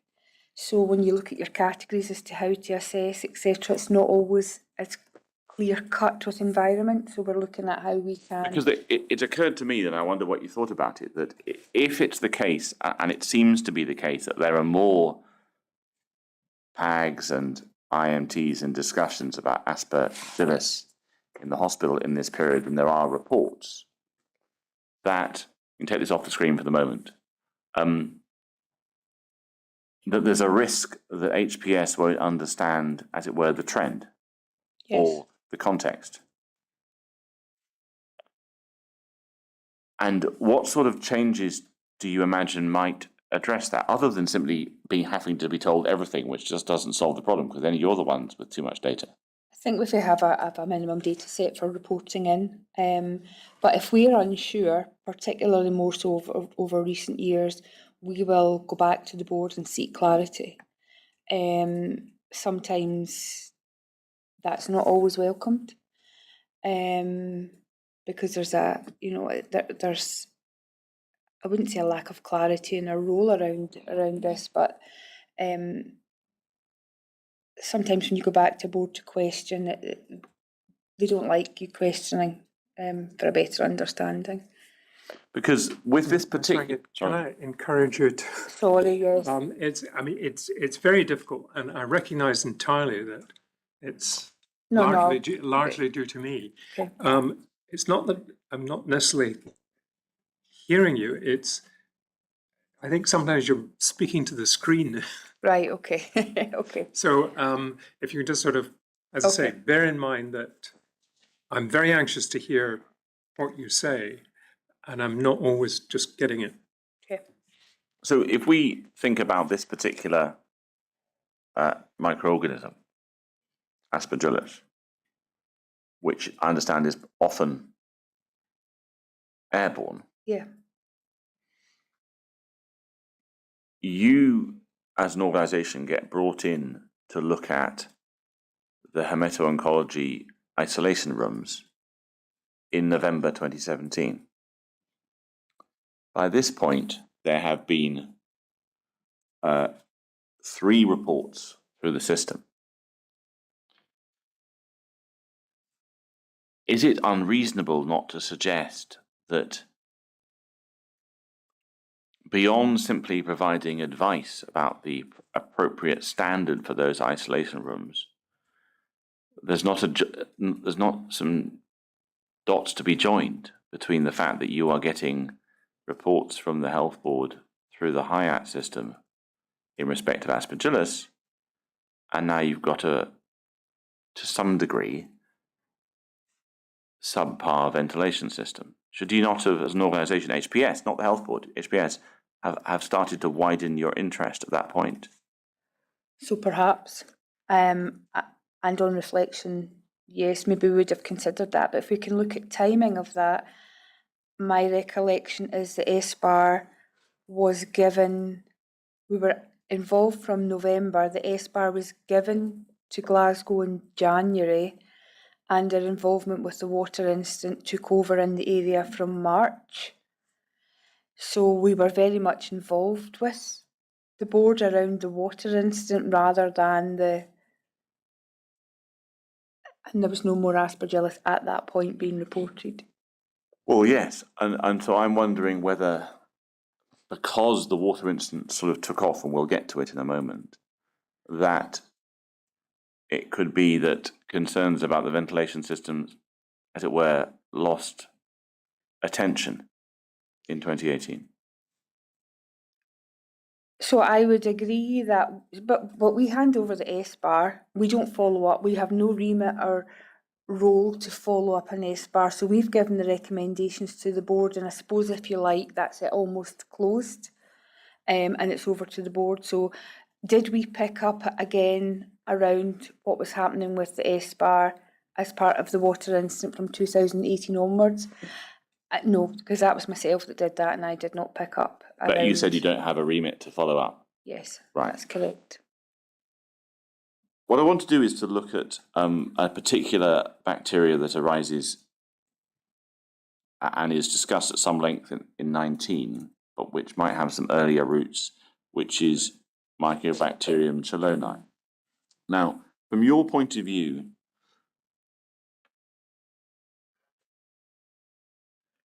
to what extent is Mycobacterium chelonae unusual? Is that the wrong way of putting it, or is it? No.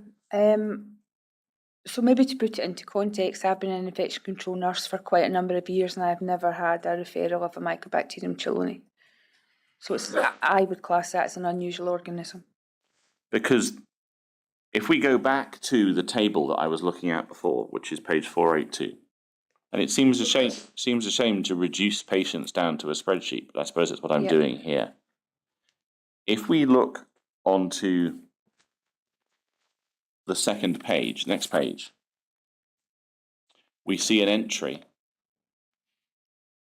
on the 20th of June 2019 as a red reported for the temporary pediatric hemato-oncology ward for GNB and mycobacteria. Yeah. What will GNB be in that? Gram-negative bacteria. And the mycobacterium is not a gram-negative. No. It's a gram-positive. Yes. And as you say, it's a little bit unusual. Yes. Now, the inquiry has some evidence that there was a case of Mycobacterium chelonae in the early months of 2016, which we found in the blood BSI in such data that the inquiry's experts have been provided with. I take it you wouldn't have known about that. It wasn't reported in to us. And in the IMT notes for the summer of 2019, I can go to it if necessary, there is discussion of how there'd been an earlier case in February 2018 in a pediatric patient. Do you remember that case being discussed in 2019? No, I don't. But that case doesn't appear, in fact, neither case appears in the reporting list on the spreadsheet we've got on that screen at the moment. Now, we've got to work through the evidence of whether this is entirely correct over the rest of the hearing. But I want just to put to you some thoughts I've had, and some questions. If it's the case that there were 3 Mycobacterium infections, 1 in 16, 1 in 18, 1 in 19, and it's only the one in 19 that gets reported, what does that say about the efficacy of the rules and guidance about reporting infections? Because is there ever a time you shouldn't report Mycobacterium chelonae? It's an unusual organism, and you should be reporting. You should be assessing and reporting. Because people talk about unusual organisms a lot in the materials. What do you mean by an unusual organism? One that you don't see commonly. I don't really like to use the word commonly, but unusual is one perhaps that differs slightly, that's not reported or you don't see regularly, and there is a number. Mycobacteria chelonae is one. There's a number of gram-negative. Cuprividis was another. That as an infection control nurse, never mind as a clinician, that you don't see on a, I don't like to use the word routine, but you know, it's part of a gram-negative results. Because how, from your perspective, should an infection prevention control team react to a single case of Mycobacterium chelonae if they come across one? Should they be triggering it to HPSR high? So they should be doing an assessment. So they might trigger it, and they might consider it a green. Sorry, they should be doing an assessment, HIAT assessment, but they should be. I don't think it just comes down to HIAT assessment's a bit of reporting tool. As long as they're investigating it, they're managing it, they're looking at the case, they're looking at whether it was acquired or potentially acquired within the unit. What kind of controls do they need to put in place? All of that should be going on in the background. The assessment and the reporting in is just part of that. But you tend to have some level of assurance that if it's been reported in, that it's actually been dealt with and looked at. If it's the case, and we still need to explore this with other witnesses, that these 2016 and 2018 cases didn't prompt PAGs or IMTs, would that, and they weren't reported in as greens or anything else, does that rather challenge the efficacy of the system, both in Glasgow as an organisation, but also of reporting? Because people aren't reacting to unusual infections. Yes. I appreciate that high art's being reviewed within our high. Yes. How would a health board, an infection prevention control team, set itself up so that it can spot unusual infections like Mycobacterium trillini when they occur? So you would rely very much on the laboratory and laboratory reporting to you, and that's maybe where your microbiologist comes into play if it's reported via the microbiologist or your infection control doctor. And it's the laboratory that would pick it up. You might, on occasion, the clinical staff, if the laboratory haven't identified it and it's reported to the clinical staff might liaise with infection control team to say we've had an unusual blood culture or... Because the thing that confuses me, albeit as a lawyer, not as anybody has any understanding of this subject other than what I've learned, is how do you identify something that is unusual? What's the definition that triggers the response? I think it just fits with anything. It's something you don't see on a regular basis. And that's reliant on the microbiologists in the labs. Yes, because boards will have surveillance systems set up. You can't set it up for every single organism.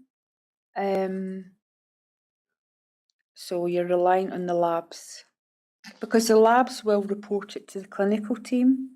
So you're relying on the labs perhaps when they report it to the clinical team, they could report it to the infection control team.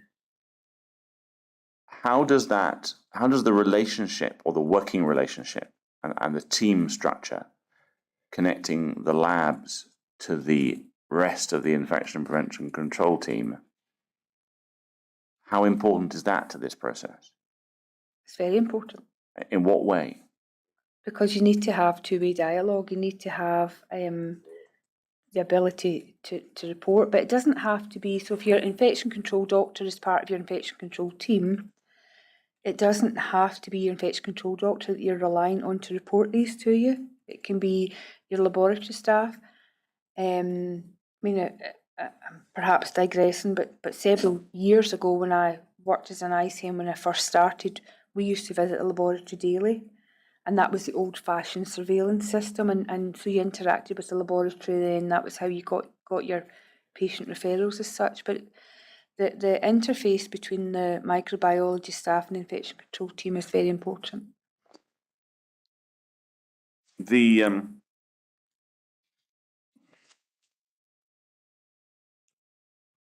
What knowledge do you have about we can take this off the screen, what knowledge do you have about the systems that were in place in NHS GGC in 15 to 19 for instructing the back lab what to report?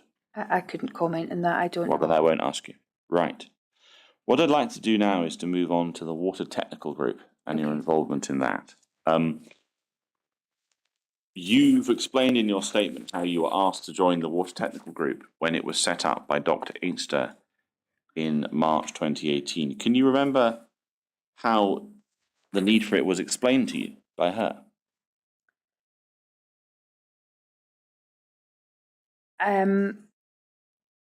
My recollection is it was almost like a subgroup of the IMT. It was set up as we were attending the IMT, there was lots more testing going on, there was lots more results coming in. There was a lot of discussion on where do you put point of use filters. That my recollection is that it was perhaps more estates led this part of the dialogue, so we would have a separate group looking at this and looking at the remedial measures such as chlorine dioxide dosing and give consideration to all of that. So that's my recollection as to why the group was set up, and it was partly to take the pressure off the IMT from a results point of view, but also to consider the control and remedial measures required for the water system, which fell slightly out with the remit of the IMT, given that you had a lot of clinical staff present, etc. And so, what were the sort of microorganisms that were the focus of the attention of the IMT and the water technical group at that time? from At what you that time, which would have been around March 2018, Kupriavadis was the main, although there was the case in 16, 17 and then the one in 18, it was Kupriavadis that was the trigger within the water system. There was Stenotrophomonas. I think there was Acinetobacter. I don't think in 2018 there was such a wide reporting of such unusual, like the Delftia or Elizabeth Kingia. I think that perhaps came later on. were you, would it be fair to say that most of these were gram-negative bacteria? They were gram-negatives. I'm not proposing to go through meeting after meeting with you. Okay. You described it in your statement in some detail. What were the principal actions that were taken during 2018 to impact on the water system of the hospital? So there was quite a number. The initial, when we became involved, there had been a number of IMTs, and I think there was a pattern number of IMTs, and it was at the point, my involvement came at the request of Mary Ann Kane, who had called to say that they were having an IMT that afternoon and would myself and HFS attend. And that was following the identification of wider positive samples. So my recollection is that they had got positive samples in Ward 2A, and they had been looking at perhaps moving some patients over to Ward 4B. Well, I think we should look at this if it's going to go into detail. So can we go Okay. to bundle 1, page 70?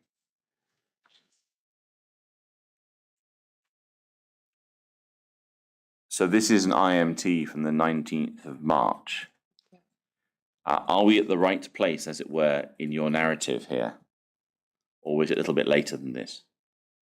This is the 5th meeting of the IMT on water. No, I was there. I don't know whether I was at one before. I can't remember. That might have been the first. I think this is the first you're Right, recorded okay. being at. Yeah. So can you give us what you recollect about this meeting at the time? So at this point, there was issue or concern because they had wider positive samples as, over in Ward 4B, which they had been looking at because they were talking about potentially moving some patients over. And at that point, they were putting point of use filters on, or considering putting point of use filters. I think at this point the control measure was to limit access with the water for the children. So we can see that actually on page 68. So do we have some control measures being listed? Yes. And the 5th paragraph is fit point of use filters. Yes. So please continue. So fitting point of use filters, limiting, there was staff dosing of the water which had been underway. I think that was all the control measures at that point, with some wider testing.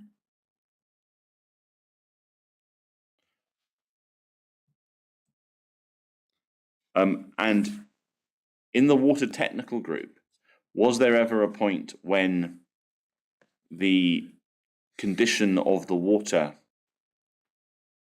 so I'm looking at the wrong bundle, the condition of the water prompted some realizations about where the problems were in the building? Do you remember there being a sort of realization there was some issues? So I do recall that they seemed so that initially the concern was the water positive at the tank coming through the system, or was it positive at the tap and going backwards?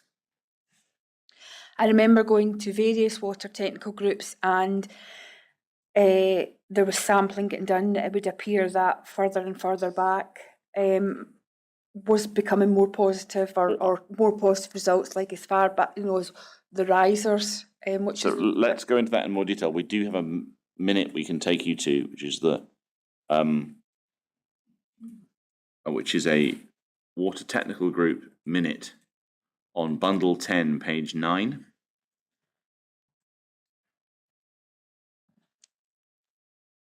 So, oops,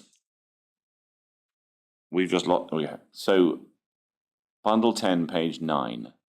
Is this a minute of a water technical group meeting, although it's called a water review meeting at the top, or is it something else?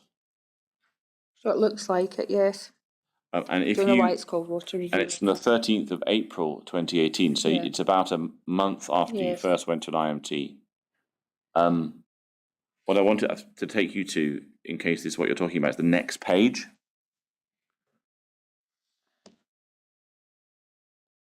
Do you see in the middle it says, the group asks, where has already been tested? Do you see that section there? Yes.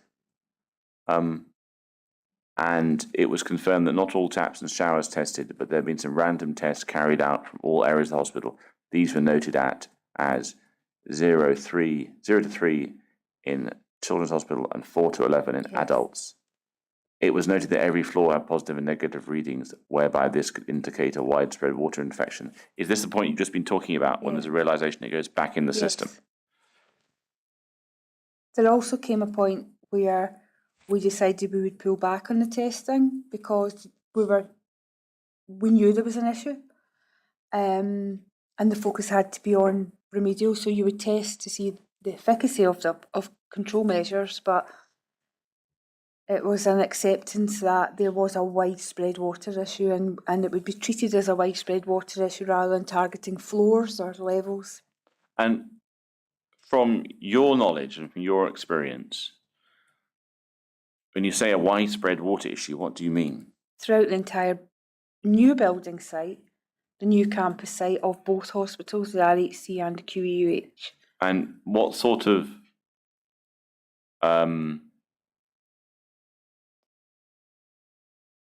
this is described in the document we're looking at as a widespread water infection. What form does that take physically in the system? What will you find in the water if you have this sort of this problem?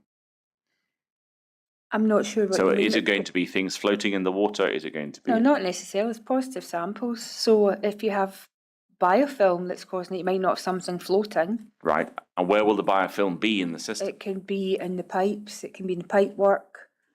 It's just a build-up of muck, really. And sometimes when you... Sorry, I may be digressing slightly, but sometimes when you dose or you put chemicals down, sometimes that can exacerbate the problem because it basically can sort of kill off the weak bacteria in the biofilm, so the stronger survive and get stronger and replicate. So sometimes there's a downside if you've done a lot of biocide. So when you've got in April to this point when you realise there's a widespread water infection as a group, are you involved in selecting what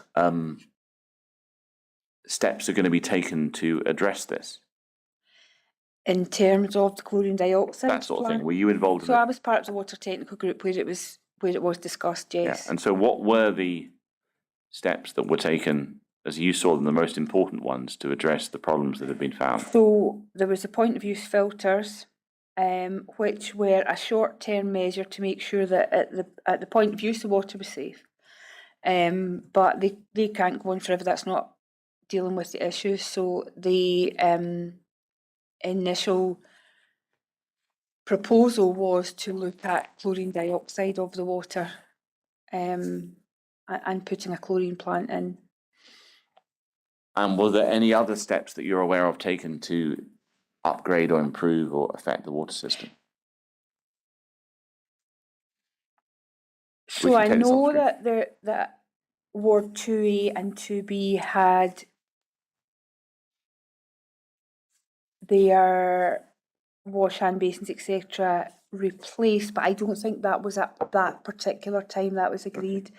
There was also discussion, and again, my time's maybe not great, my time frame, but Well, before we spoke about... Sorry. Let's try and get some dates. No, I was just going to say about the flow straighteners and the decontamination of the flow straighteners was another thing that was discussed, but again, I couldn't pin to a date as to what. how Well, much we I think I discussed that. just deal with that now. When you say flow straighteners and the decontamination of flow straighteners, does this involve a particular sort of tap? That was the Horn Optotherm taps, And which I think were in place throughout the whole of the new. and you can't help buildings. us when steps were taken to clean them and maintain them. You can't help us with timing on that. Well, it was definitely after 2018. Right. It wasn't before. My wasn't before. understanding is there was nothing in place prior to that, or nothing routine. There might have been an ad hoc, but there wasn't a routine plan. I suppose what I could do now is take you to a meeting you were at that might help to wrap this section up, which is the water incident debrief meeting, which is bundle 14, volume 2, page 211. Do you remember this meeting on Yes, I do. 15th of May? And your colleague, Ms. Imrie, chaired it. Yes, that's correct. We can obviously read the minutes, and we have done. What was the purpose, as you understood it, of this debrief meeting? So it's very good to have a debrief after an incident, even if it's just a small debrief for lessons learned and what went good, well, what didn't go so well. But when you've had a fairly significant incident, then we would always recommend we had a debrief. And it's better to have an external chair that's not been involved in the meetings. So the purpose of that was to review what happened, the efficacy of the control measures, and lessons learned. From your recollection, what was the mood of this debrief meeting? So I don't have a recollection of it being anything. So it would have been okay. I don't think there was any tension or. You think you'd have remembered tension? Yes. Right. Because it occurs to me that if we look at the date, May 2018, it's roughly halfway between the start of the water incident and the ultimate decant. Yes. So in a sense, it's not the end of, from some people's point of view, issues with the water. Why do you think the debrief was held then? So at that point, we felt that it wasn't the end of the incident as such, but it was the end of the acute part of the incident, whereby the control measures had been put in place, the point of use filters were on, the chlorine dioxide to sanitise the system was being procured or underway, I can't remember. Therefore, it was being managed as business as usual. Okay, and what I want to do is I think I want to show you a document which I haven't given you advance notice of because it's in a volume that wasn't in existence on Monday when you got your list, or on Friday when you got your list, which is Bundle 27, Volume 5, and it's document 19 at page 46. Now, I don't know whether you've ever seen this before, so I'm sort of like taking a bit of a punt here. This bears to be a full incident management team report from June of 2018. And the reason I thought I might show it to you is you see at the top it reports the lead of the chair is Dr. Inkster, but Yes. that your organisation is present. Yes. It then has dates of IMTs, it has the guidance, and if you go onto the page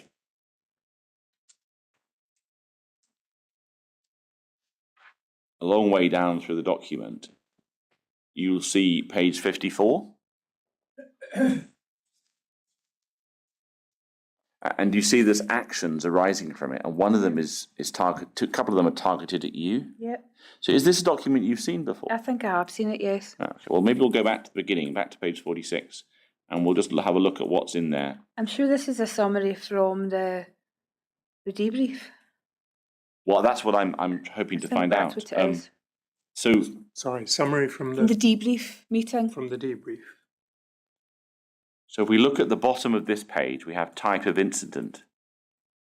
Yes. And then the causative organisms are described as environmental gram-negatives and fungi from biofilm. And the main presenting illness as bacteremia. Yeah. And then there's a first of a list of primary exposures. I think that's an error. We'll go over the next page, you might see some other ones. Ah, so it's not an error. Apologies. There's a list. Yes. So we've got a list of food, water, air, general environment, person to person, and, Yeah. well, other doesn't seem to be described. And then the source of exposure describes contaminated water supply, and the duration of incident is given. And then you see what it says in, please note any other points on the type of incident. Yeah. And it's described there, complex incident, contaminated water supply. Now, what I'm wondering here is, it's not immediately obvious to the reader of the document.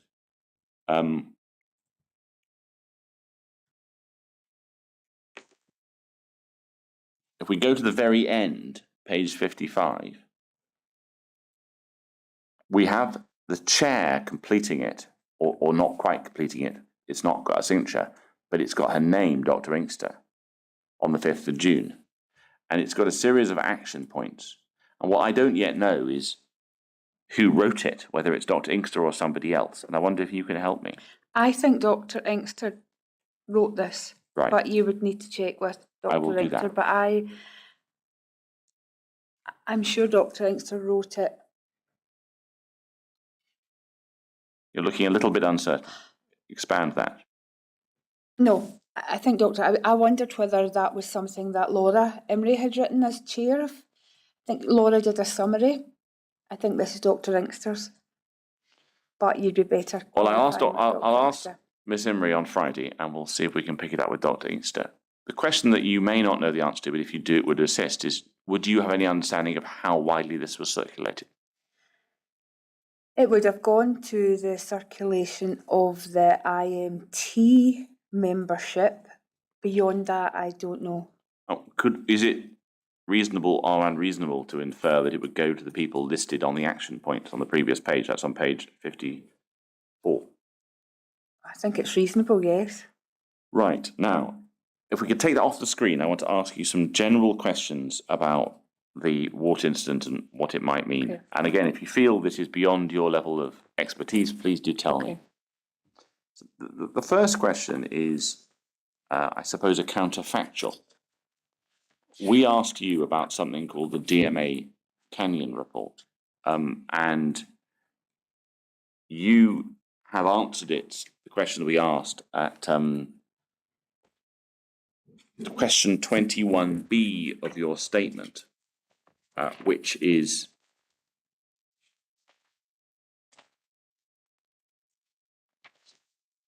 on page 17 of your statement.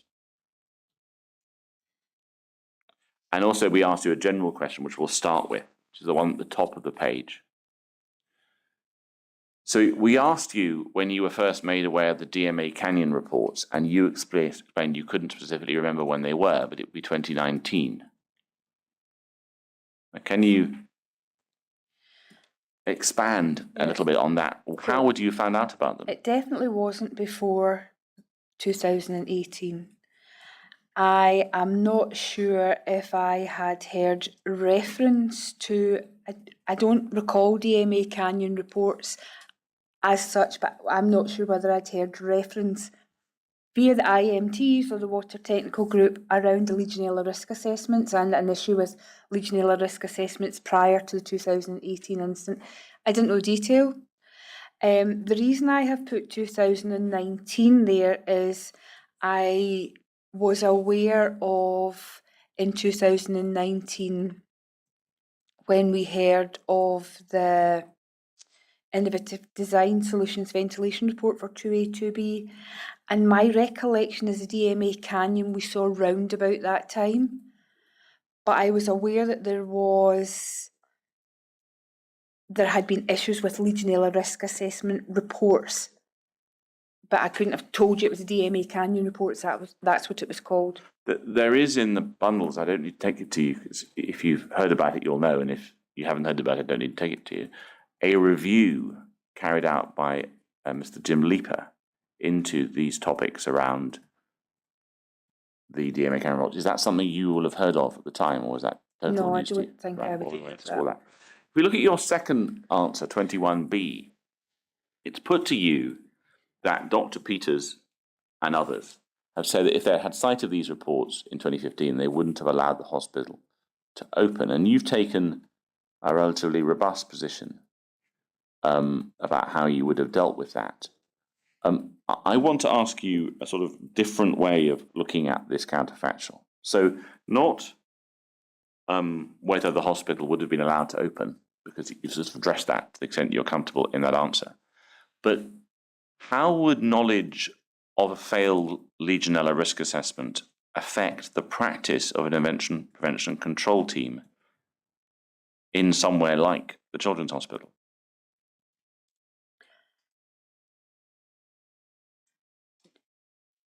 So you mean the Glasgow infection control team So rather let's imagine than that a you- national role? No, let's imagine that you are putting yourself in the shoes of, I think at this point, it would have either been Pamela Yundes or Susan Dodd, Okay.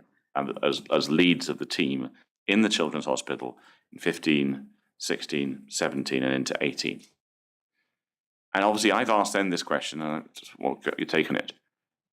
How would knowledge, simple knowledge that the water system had failed a Legionella risk assessment, impact on the way that an infection prevention control team would conduct themselves in a hospital like the Children's Hospital in Glasgow?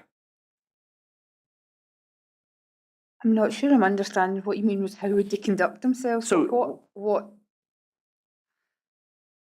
Is there a difference in the way that a IPC team react to news of infections when they know that there's a failed Legionella risk assessment with all the consequences that flow from that, or when they don't know that? Does it change the way they behave, knowing that there's a risk? So if you have a failed Legionella risk assessment such as this, and it highlights that there are issues around water temperature, water control, it would heighten your awareness to the water system as perhaps not being optimal. So if you had organisms reported to you that had a potential waterborne link, you might review that more closely rather than considering a person-to-person spread. But I'm guessing if it was known about in 2015, then the team would have got involved and ensure remedial action was in place to. Thank you. I don't think it was known to them in 2015. If we now think of another group of people, not the infection control team, but the water technical group, because you arrived on that and it was set up in March 2018. Now, we understand that these reports don't become known to more senior people within the health board until late June of 2018. So there is a number of months when there's a water technical group happening, but the information about the existence of these reports hasn't reached some of the people on that group, including, I take it, you. How would the way the water technical group have carried out its business have been affected had it known when it set up that there had been a failed Legionella assessment? So I think I'm going to take the view similar to I did with the BMTS bars, in that the purpose of the water technical review group was for action going forward to try and have the system safe. What should have been reviewed is the recommendations and the actions to make sure they were in place in case there was issues ongoing from that. But by that point, we were dealing with what we believed was a contaminated water system, and it was getting the remedial corrections in place to allow going forward a safer system. I think I'm going to press you a little bit on this, which is that are you effectively saying that you wouldn't have needed to do anything different because you were still looking forward?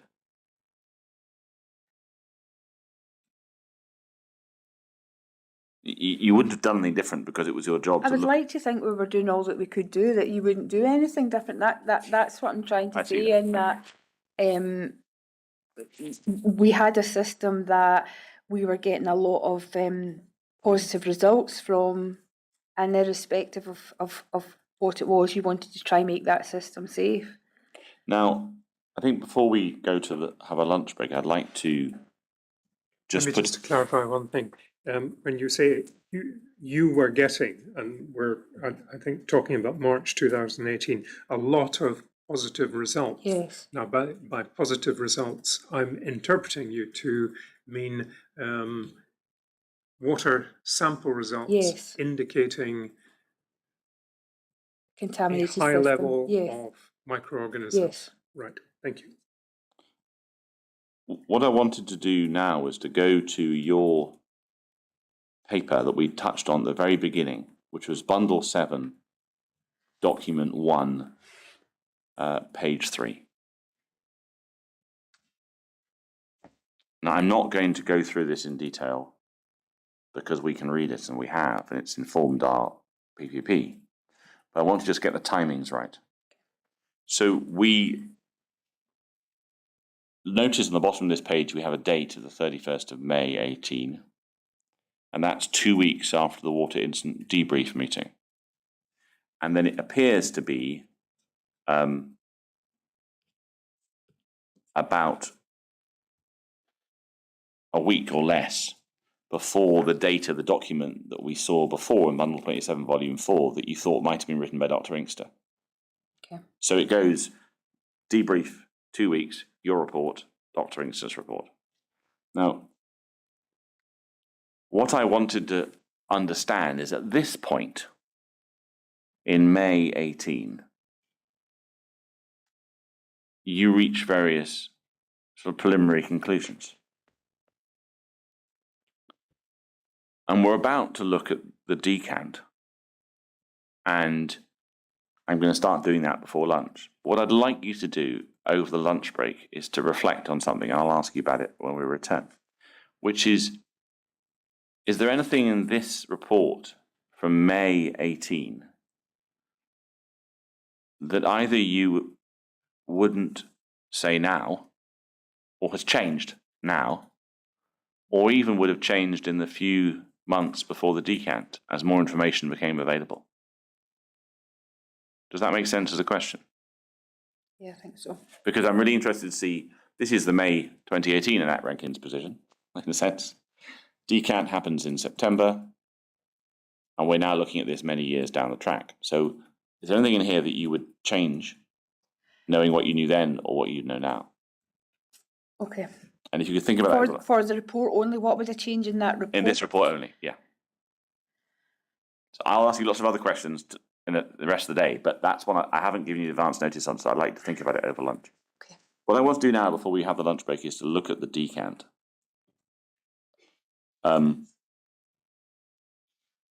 And what's going on in the IMTs at this point, and you're observing a lot of these meetings. What is your view as to whether there was a real issue with an increased rate of infections in Ward 2A at this point? Was it a real increase in infections, or was it just the same as it would have been at York Hill or anywhere else? So I wasn't involved in York Hill. In my professional opinion, there was, if not a numerical increase, which I believe there was something very different in terms of organism type. They were, going back to the word unusual, there were organisms that were appearing that I had never dealt with, that were linked to water systems, that we were then finding within the water system. So if you're asking my opinion, did I believe that there was a an actual incident happening, then my response is yes. Thank you. Sorry, just can I get that again for my note? If the question is, was there an actual incident? My Your answer response is yes. Yes, thank you. Now, the other thing was,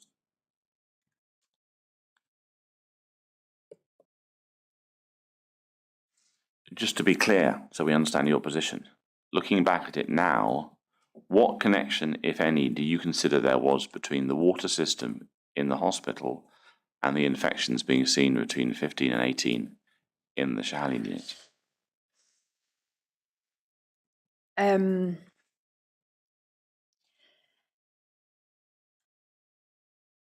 That's very difficult to answer because you'd need to have a look at each case by case to see, but there is certainly appears to be a number of patients with positive gram-negative bloodstream infections that were from organisms that we associated from March 2018 onwards. So organisms that were associated That were associated with what? with the water. With the water, right.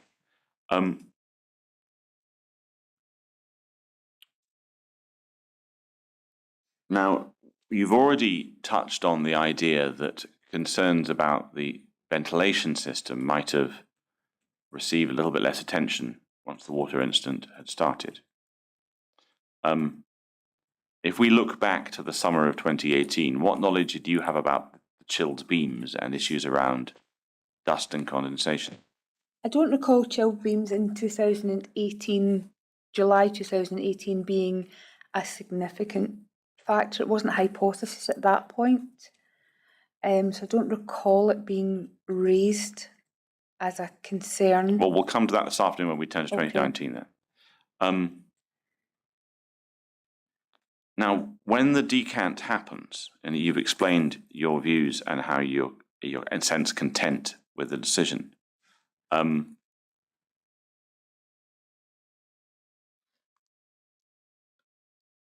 what I want to understand is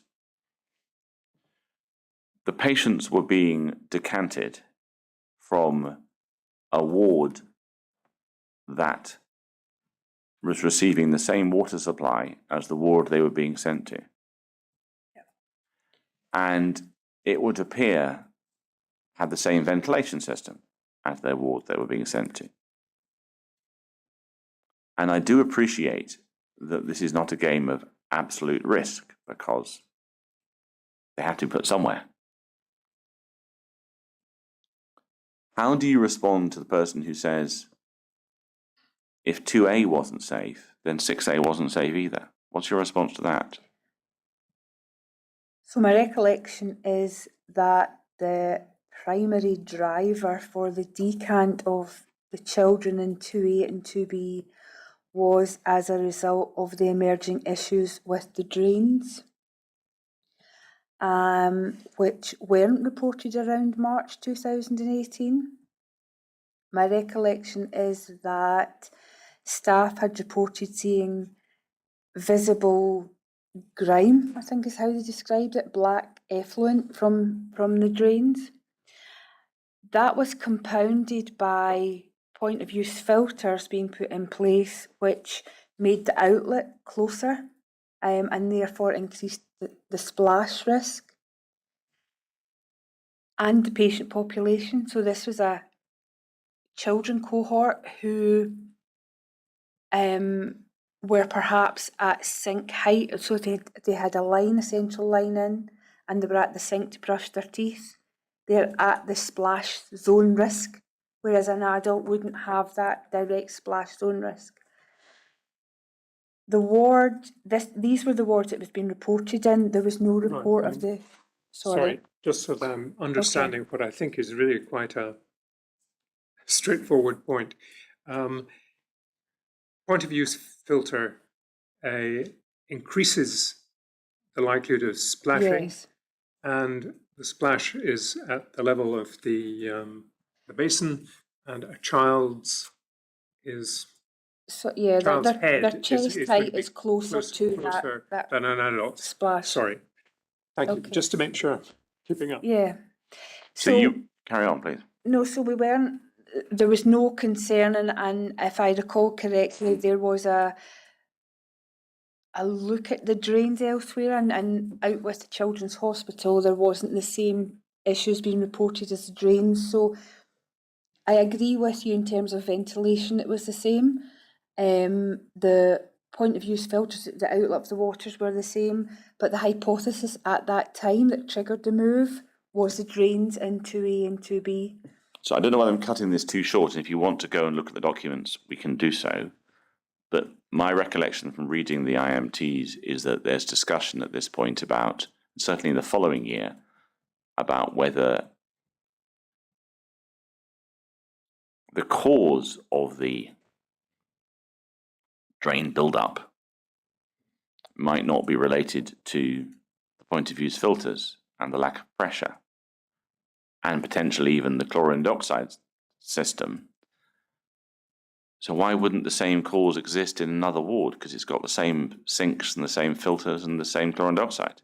So at that time, why they weren't seeing it and why they saw it in 2A and not 6A, I'm not sure, but there was no reports of visibly dirty drains. The drains looked clean, appeared to be clean.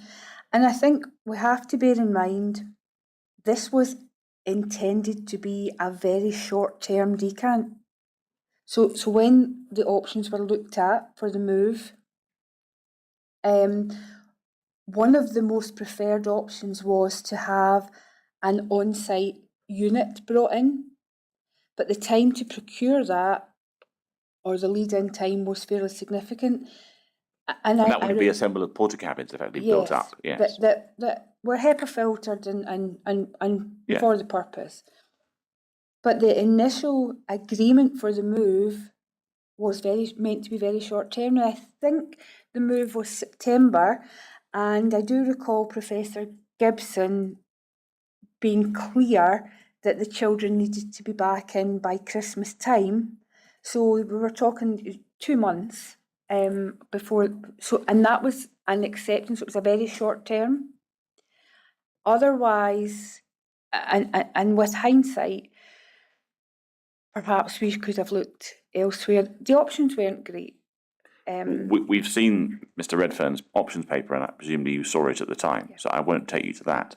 What I want to do just before we break is, can I take you to a single document, which is the IMT of the 17th September 2018, which is Bundle 1, Document 39, page 169.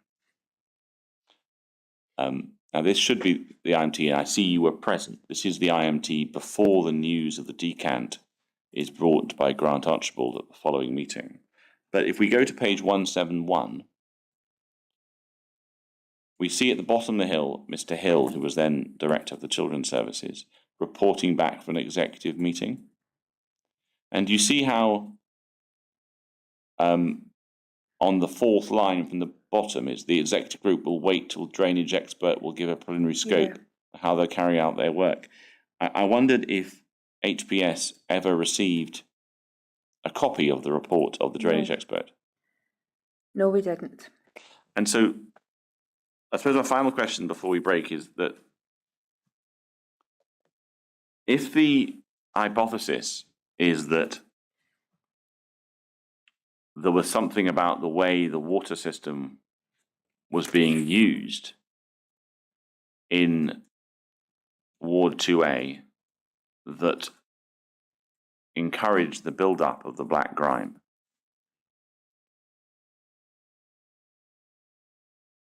and could it well be that that causal package, if it were, wouldn't have been in place in 6A, and that's why there wasn't black grime in 6A?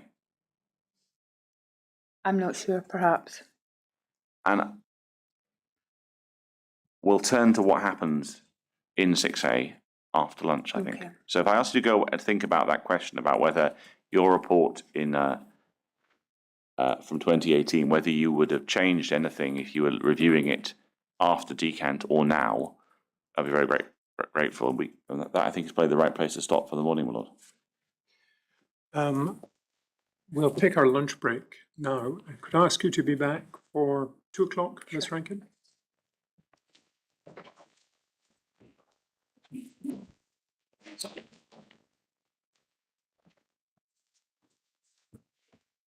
Please stand.